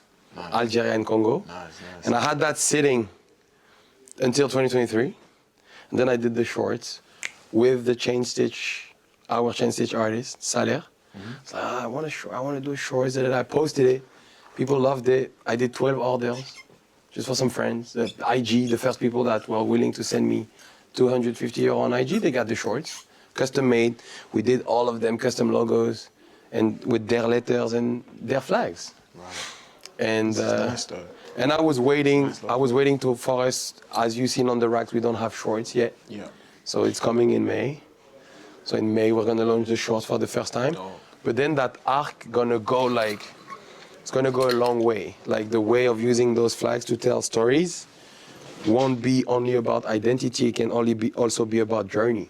That's so cool. So this was supposed to be the journey. We respected some of that planning. But this was supposed to be the calendar for the past 6 months. So we did the pop-up in Jakarta. Then we opened the store with the launch of the former collection in September. And then we were supposed to do ComplexCon, group pop-up in Tokyo, and Dubai Soul DXB.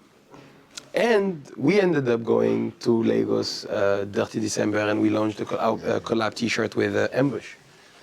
But so like there's a lot of way, and as you mentioned earlier, like yes, we have a very heavy desire to be international, and I think like our story and our values resonate with a lot of people all around the world. So there's no reason for us to think like, oh, we should focus on France. Yeah.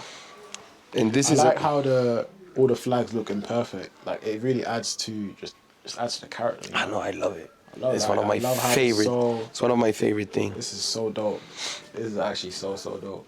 So yeah, that's why we're sourcing more, and that's why we're developing PTSF Vintage, because it's reference is it's just the best modern way, I guess, the so efficient modern way of designing. Of course. So having like a vintage channel is a way of always acquiring potential reference. Yeah. But yeah, so this is my personal one. This is a jacket we're working on. Same thing as the short, a bit more elevated. People are going to be able to choose the flags in telling like their stories. So it was inspired. This was inspired by I think a Korea Olympic Games Nike hoodie, and the layer was the other side. It was the big logos on the front and the big flags on the front, big flag on the front, and the small one on the back, I think.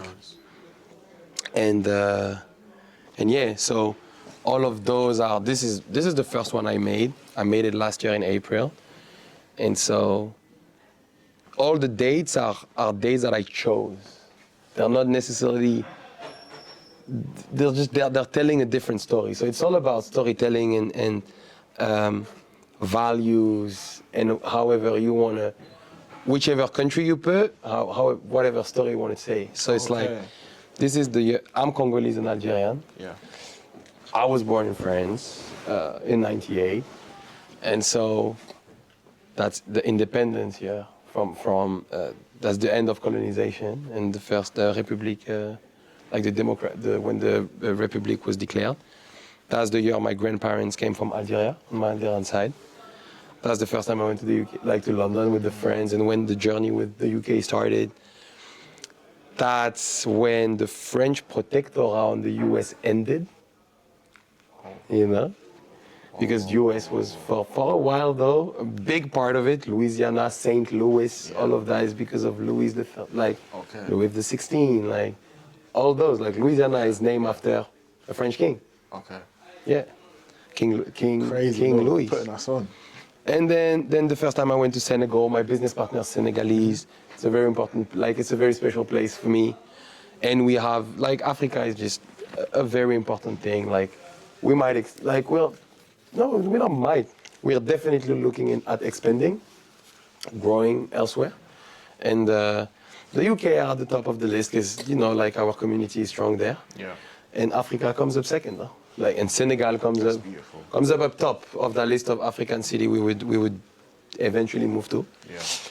And then, you know, France, the French country. But yeah, this jacket, I can't wait for people to do theirs. Yeah. And see what flag they choose. This is an amazing piece. And what dates they want to highlight. So we're working on it. I don't know, like I love the vintage aspect. Yeah. It makes it tricky, it makes it expensive. And the brand is about highs and lows. Our t-shirt is €25, our hoodie is 65 or something. This is 500. But this is made in Paris. This is bougie as fuck. I don't know, this is sick. You have to try it on though. Put it on, you have to put it on. Fuck it.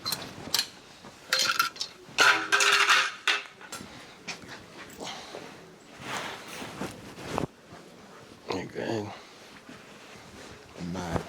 Wait. Heavy as hell. I know though. No, real coat. Real coating. That is heavy as hell. It came, basically, it's funny because this is a very British story. Yeah. Because this is part of the British gentleman attire. Mm-hmm. So this is a dressing gown. The short version is a smoking jacket. And it's usually paired with a smoking hat.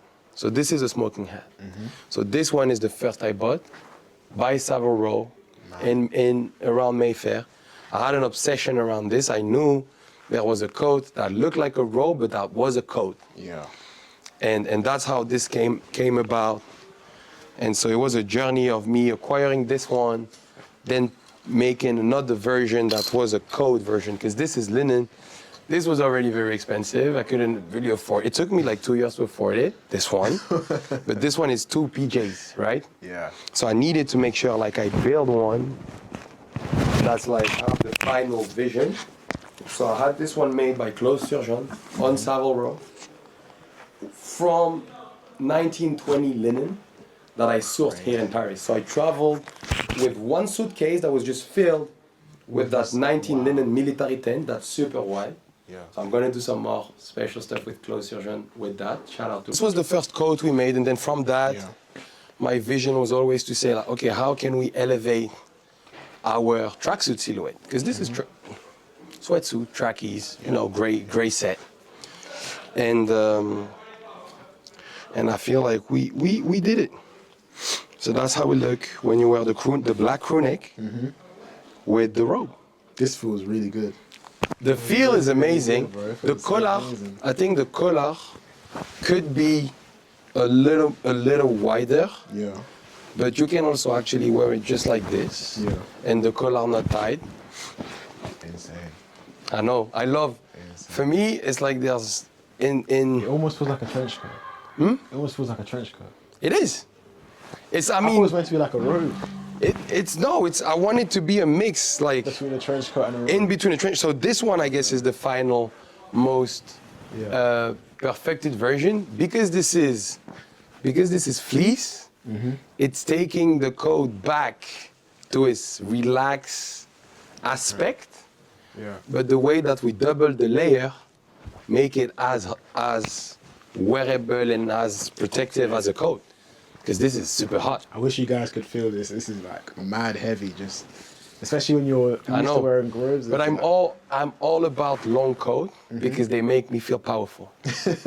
I love This is to part walk. of your uniform. The sandals and the long coat. I love to. I'm gonna tell you. I love a long coat. Yeah. I love an understatement. Yeah. I love to be the least dressed in the room. Yeah. Because sometimes you walk, like when you're able to get in certain rooms, it gets people wonder.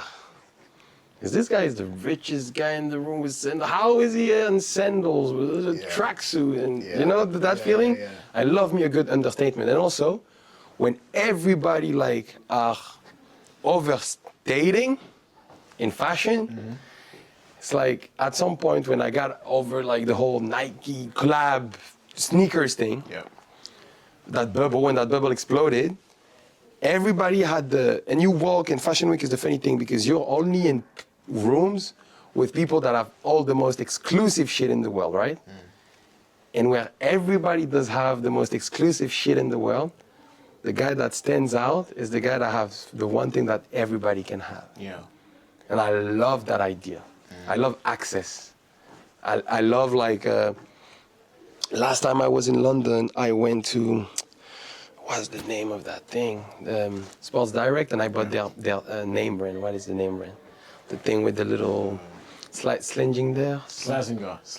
Yeah. And I bought a lot of stuff, and I love it. And I love it. I bought like a shorts, like some long shorts from them. I wore them all summer. I was at so many, like, I don't know. I love me an understatement. Yeah. And I love the idea that the style contest shouldn't be, this is expensive because it was made in Paris. Yeah. It costs a lot to make. Yeah. But if I'm able to sell this for the most cheapest price, I would. Right. Now with the scale that we have to compromise. But my idea of style is, my idea of a style clash is not, is really, let's get into a Uniqlo store and step and see each other in an hour. And let's see who's stepping out the best. Yeah. That's what I love about style. I think it always should be about the silhouette and not the accessibility. The sickest thing is not always the most exclusive. It shouldn't. Sometimes it can be the most simple. It could be the most simple or the most unique or the thing that, like, this is not an expensive jacket, Right. but I made it mine. I made it, and that's why it's special. Yeah, big fan of Abercrombie. Yeah, I had the. I'm a big fan of High School Musical, though. Don't sue me. Actually, if you have any problem with that, sue me. Yeah, some more French workwear jacket. Nice. Different. This is we want it to be PTSF color, but we're working on that. Yeah, just a bunch of stuff. Just some stuff that might come, might not. But yeah, that's that though. And then wait, I need to show you this. Don't move. I'll bring the extra special back.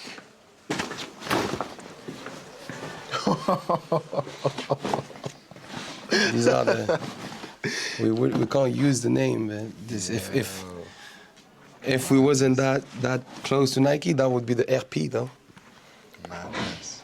Yeah, they're coming out. Those are the sample for the shoot. Must be worn with a T-shirt. But yeah, though. The small size are so cute. The big sizes. Whole duffel bag just full of sand. I know though. It's just for the shoot. But yeah, some of those are a bit fucked. But yeah. Nice. Yeah, I know. That's it. Yeah, so these are coming out. I mean, they had to come inevitably. Yeah. No, they have to come soon. had to be out. They have to come soon. But yeah, sandals. So these are the collab we made with the first pair of sandals that really I loved during that trip after the Pharrell talk when I flew to Jakarta. Nice. And since then we have a good relationship with people in Jakarta. It's a very special place. And so I wanted to do the collab with the sandals that I fell in love with first, because the comfort is just 10-10. Yeah, it's crazy. Can walk in those. I mean, I've been walking in those for an extended amount of time because they were just so comfy. And then I fell in love with the style and so many other things like, you know, it's funny because it's a very European thing to be so impressed by the fact that I wear sandals. Yeah. When we go back home, it's normal. Everybody wears sandals. So I love that idea also that I was pushing the silhouette that is actually it's a black man shoes. Yeah. Like the definitive black man shoes. It's like it could be. Yeah. One of them could be the sandals. Yeah. Open shoes. These though. Yeah, just retail space, 2023. I knew I wanted a mirror. And I think for us, again, it's always about communication, positioning, art direction. Okay, let's find a mirror that's simple, that stands out, that says something about us. And so I said to Tom, okay, I want to do a mirror in the shape of a T-shirt. Yeah. And then he came back with a solution, and we're working on a new version. Ideally, we wanted to launch it during Milan Design Week, just as a stand. Because you saw downstairs, we don't have a lot of colors. Yeah. Because it takes time to develop new colors and stuff. But this year, finally, after 3 years of 3 years of the first launch of the blanks, we launched 9 colors of our T-shirt. So I wanted that and the 2.0 version to launch, and the T-shirt, all the colors of T-shirt to launch during Miami Design Week. But pas de souci, but it might not happen now. I don't know, but this is special. This was the one. So this one is not as good as this one, as you can tell. This is metal. This is real mirror. Wow. You can see how thick it is. Yeah. This is metal. So the reflection is a bit if you look at here. Yeah. Your reflection is splitted and stuff.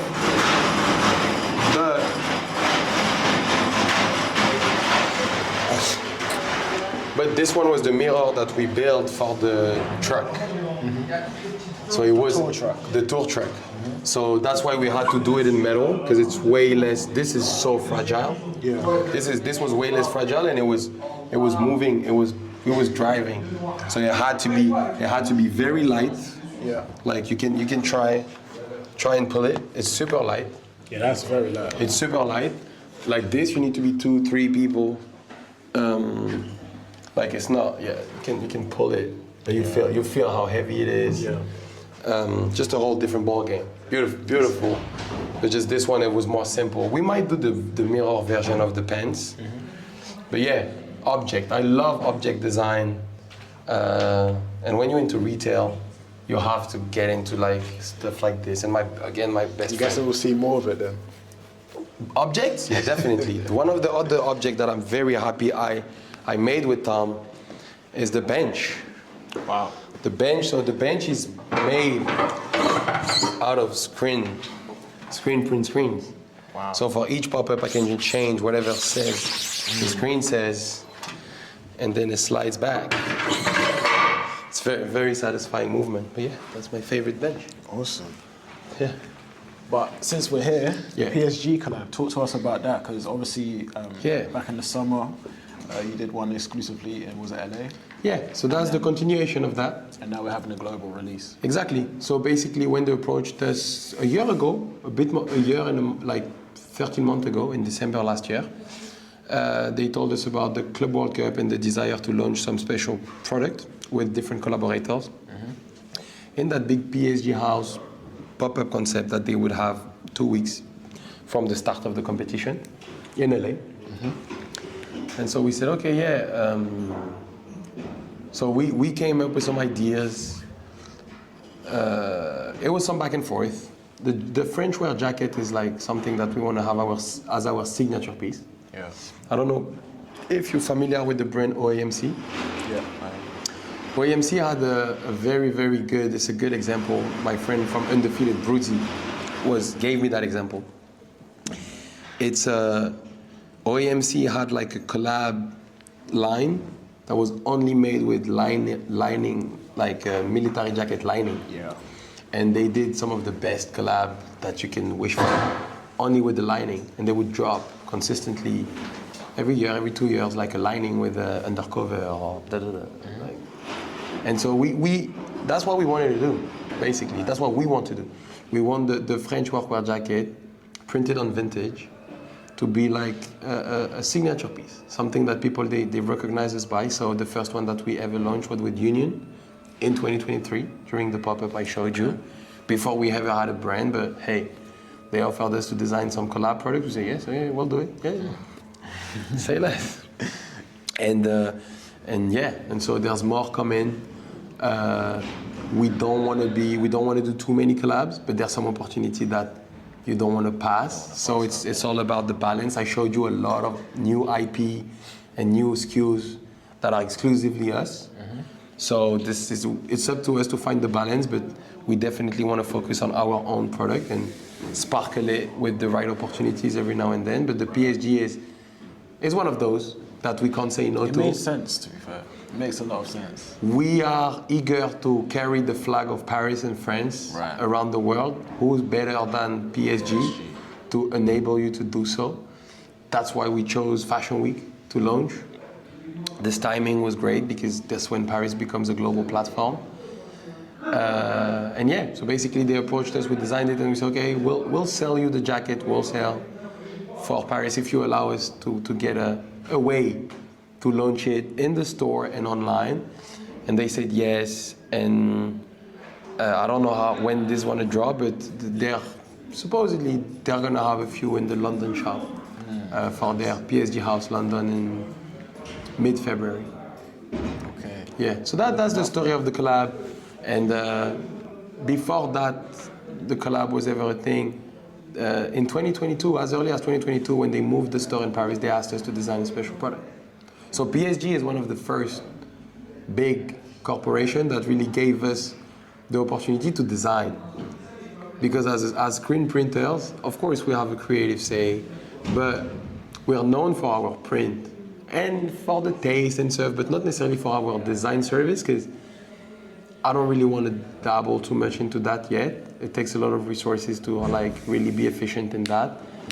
And it can be a lot of waste of time to have a creative service. A lot of back and forth. Can be a lot of back and forth, and it's a service in which you count time.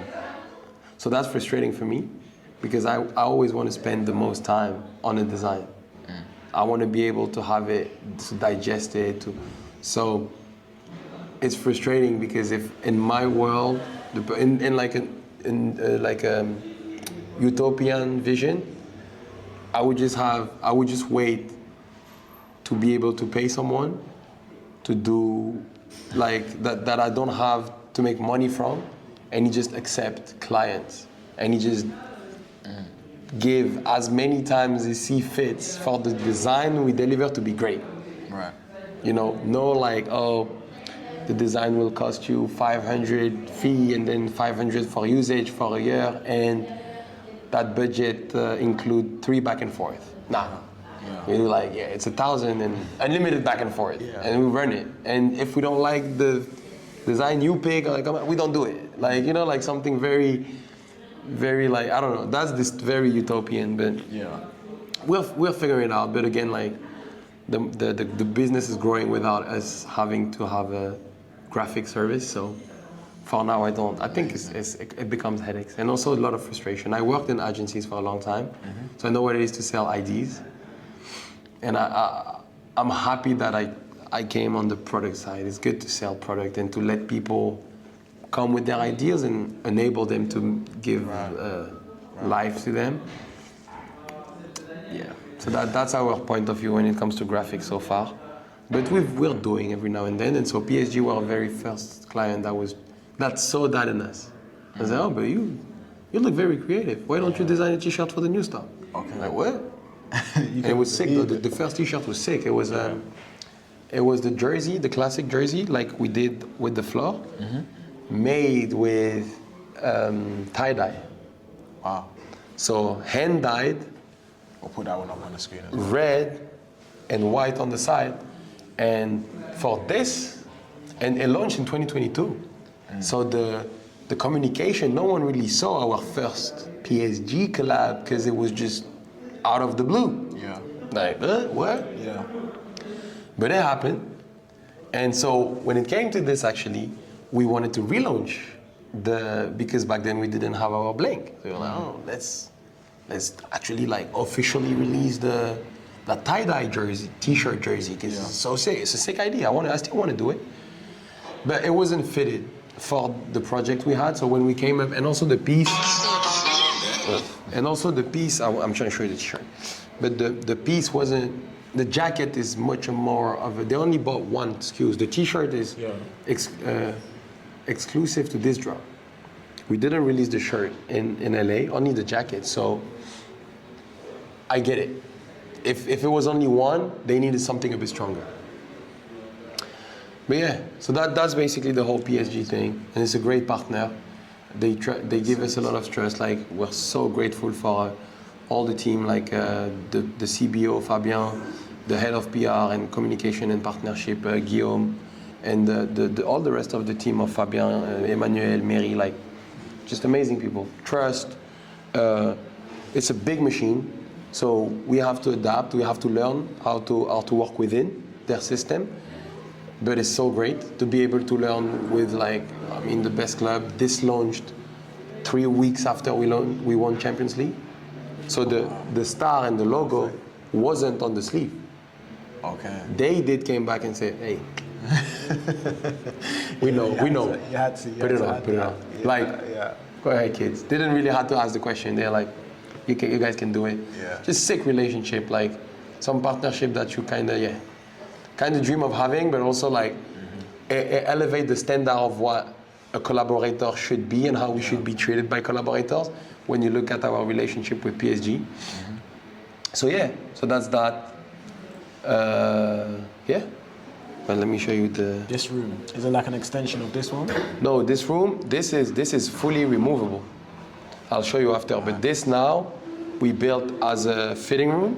Okay. But this whole setup, I can open fully if you pull. No, you're good.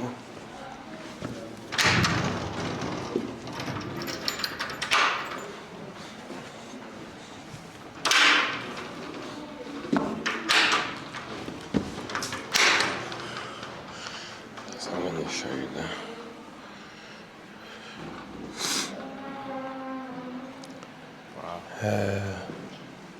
Where is this though?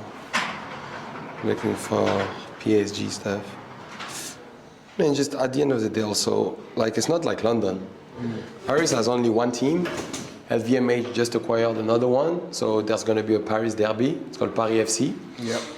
But we really have one team so far, really. So it's like, who else? You know, growing up here, I didn't show you that, I have like 10 different jerseys with my name, like, from back then. It's like, yeah, that's the only. Yeah. I'm trying to show you the shirt though. But yeah, don't hesitate to let me know any images of project that I mentioned. So that's the CBO. Yeah. And that's the shirt. Oh wow, that I know nice. But that shirt is really nice. it should be bluer, like darker blue. Yeah. In an updated version, the color would have evolved to be a bit deeper, but again, we did that in 2022.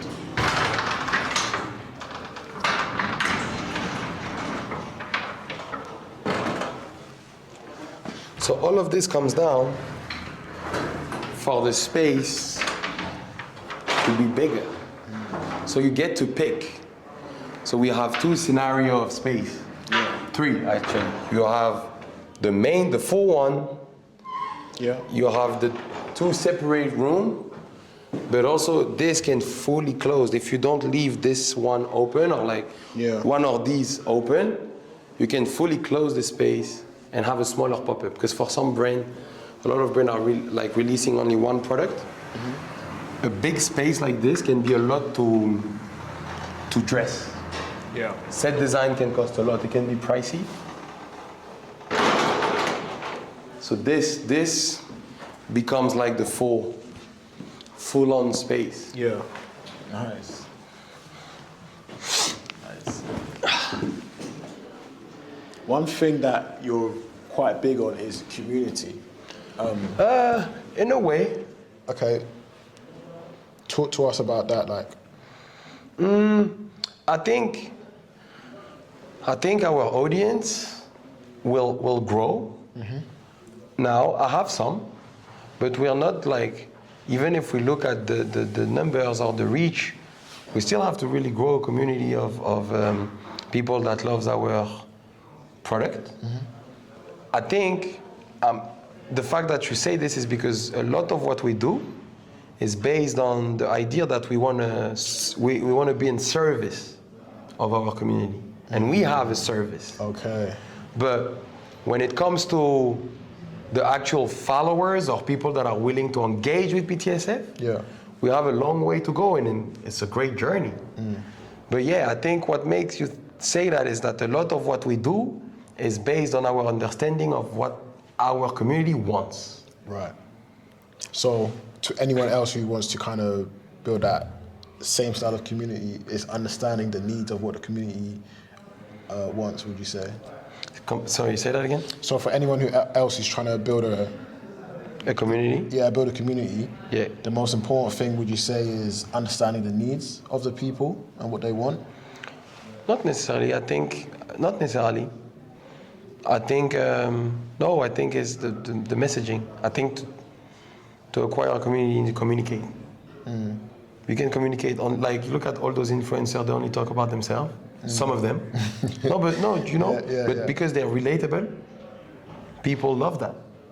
And so they build community that way. Like, I'm talking about like makeup, all the makeup scene, the self-care, or all, it's a lot about, I'm gonna communicate on who I am. Yeah.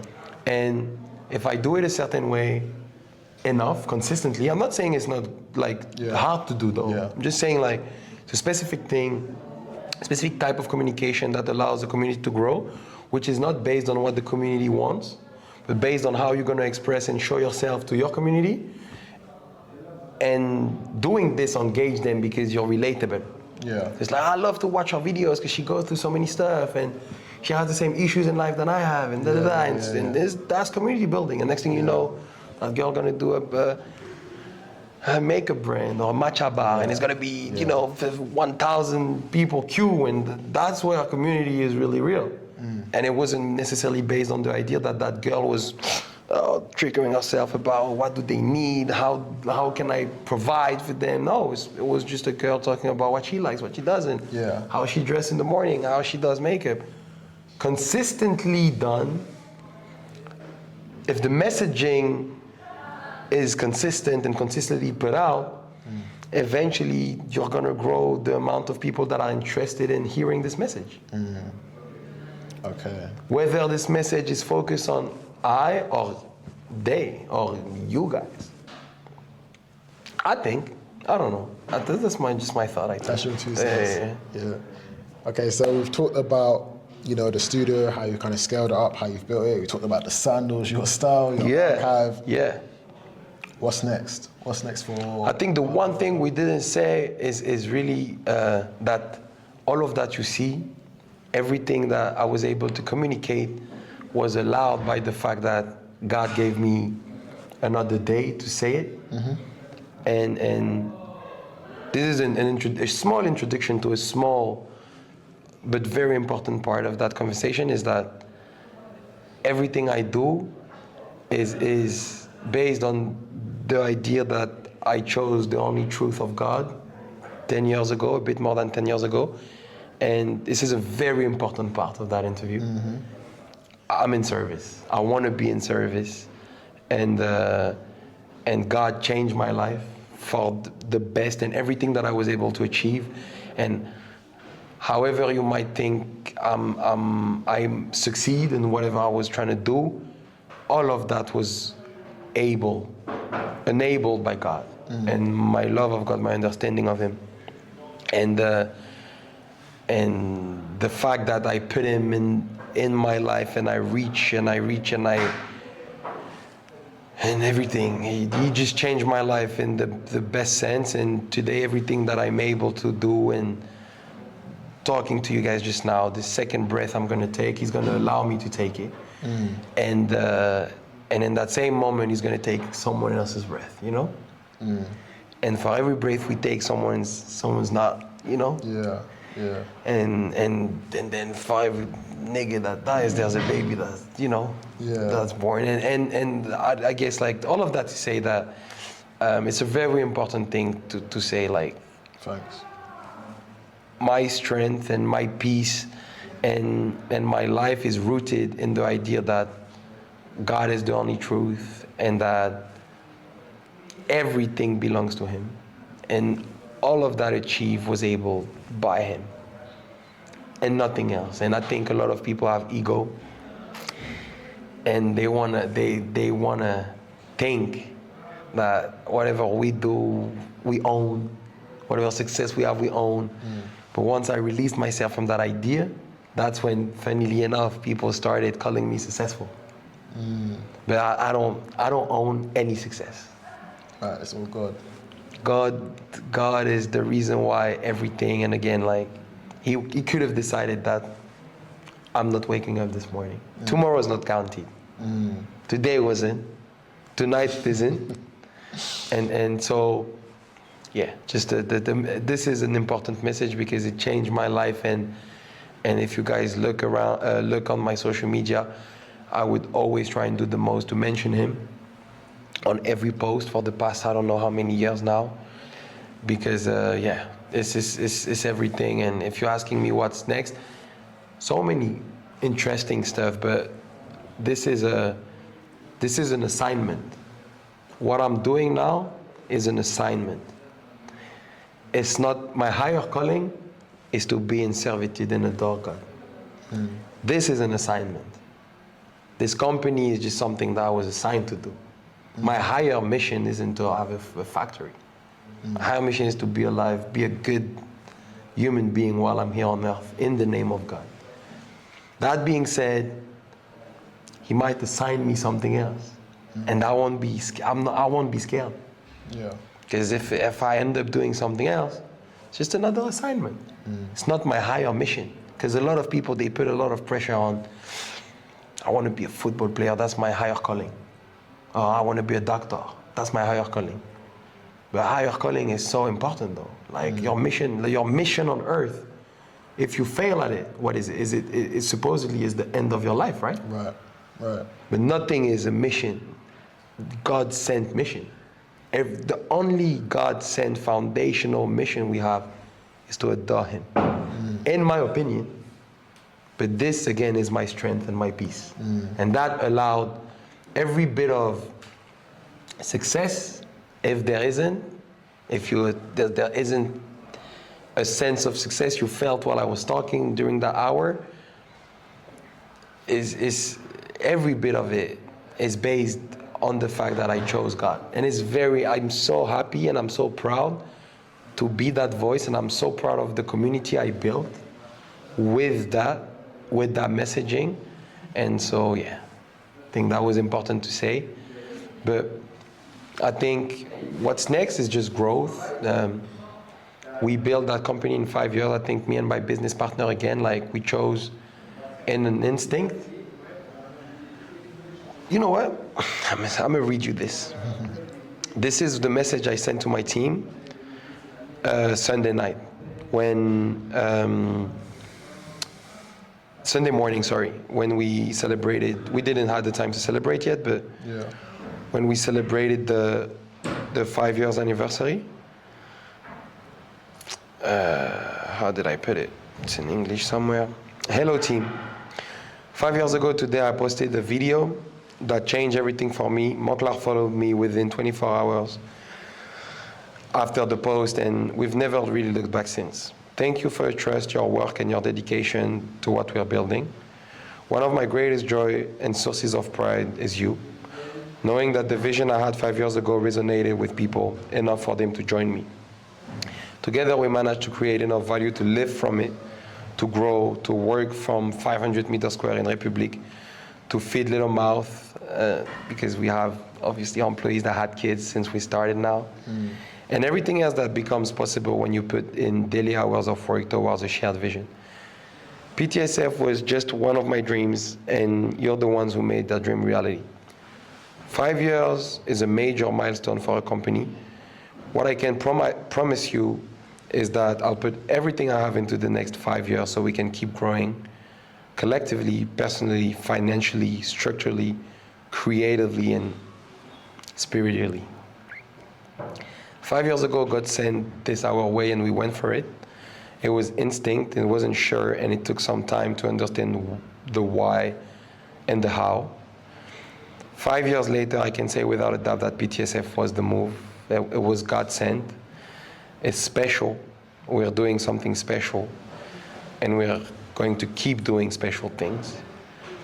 May God bless us and make things easier for us and facilitate us, and may He bless PTSF from the bottom of my heart and with the sincerest feeling. Thank you, guys. Amen. So I guess that captures the feeling of how we are going to keep growing. Yeah. We need to keep building that unit that allowed us to be at that point. The first 2 years were very messy. Yeah.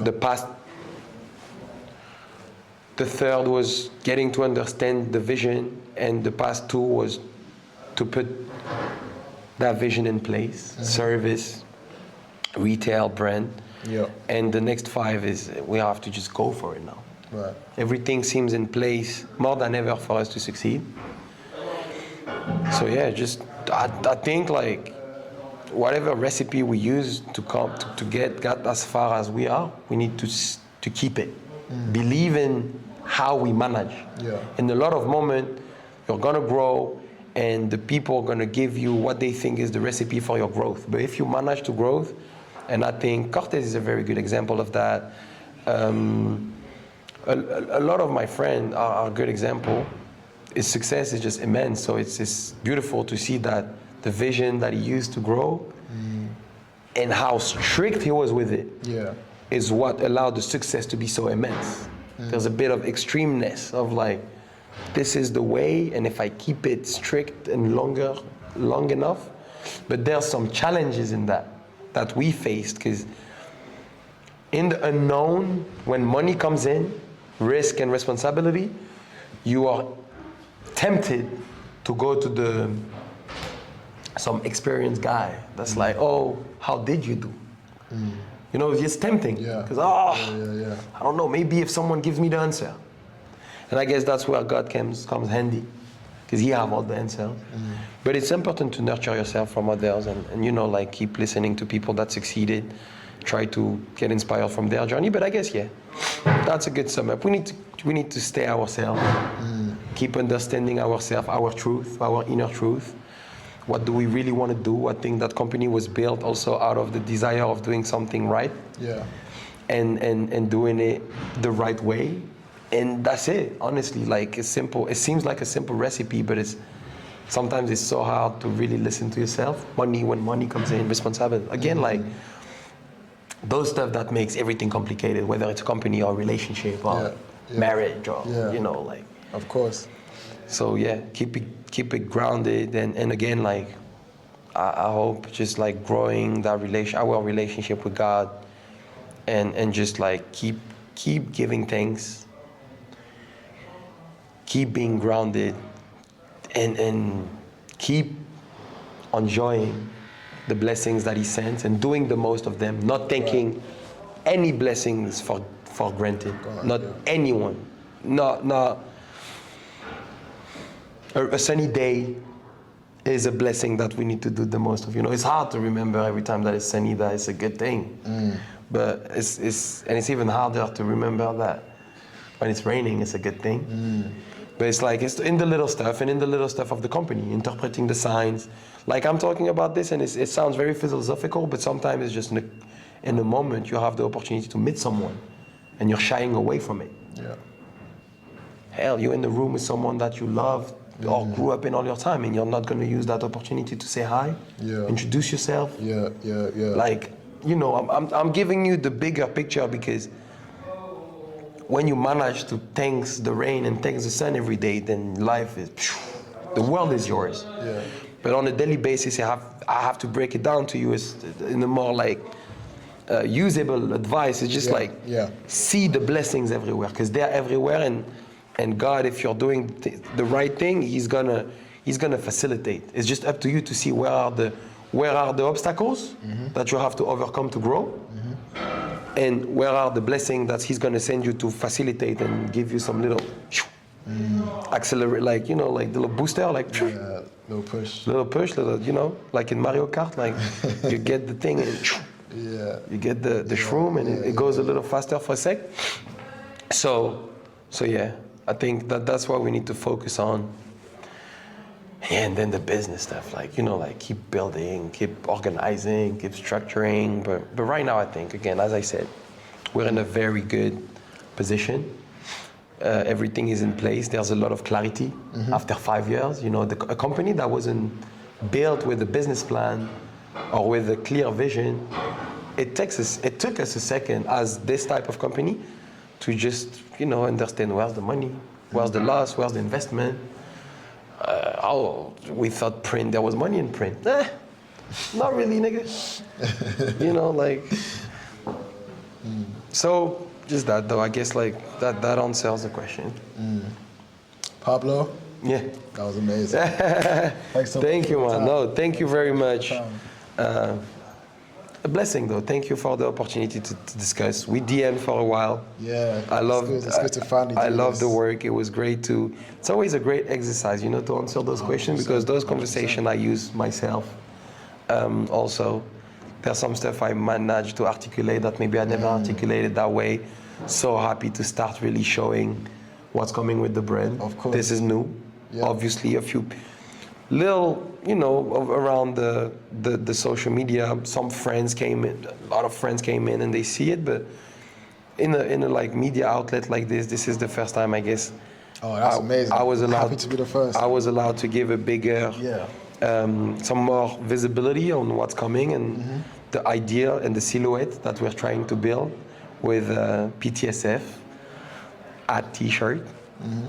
But yeah, thank you, man. Thank you for your time. No problem at all. And yeah, come back whenever. Let me know if you need any T-shirt done.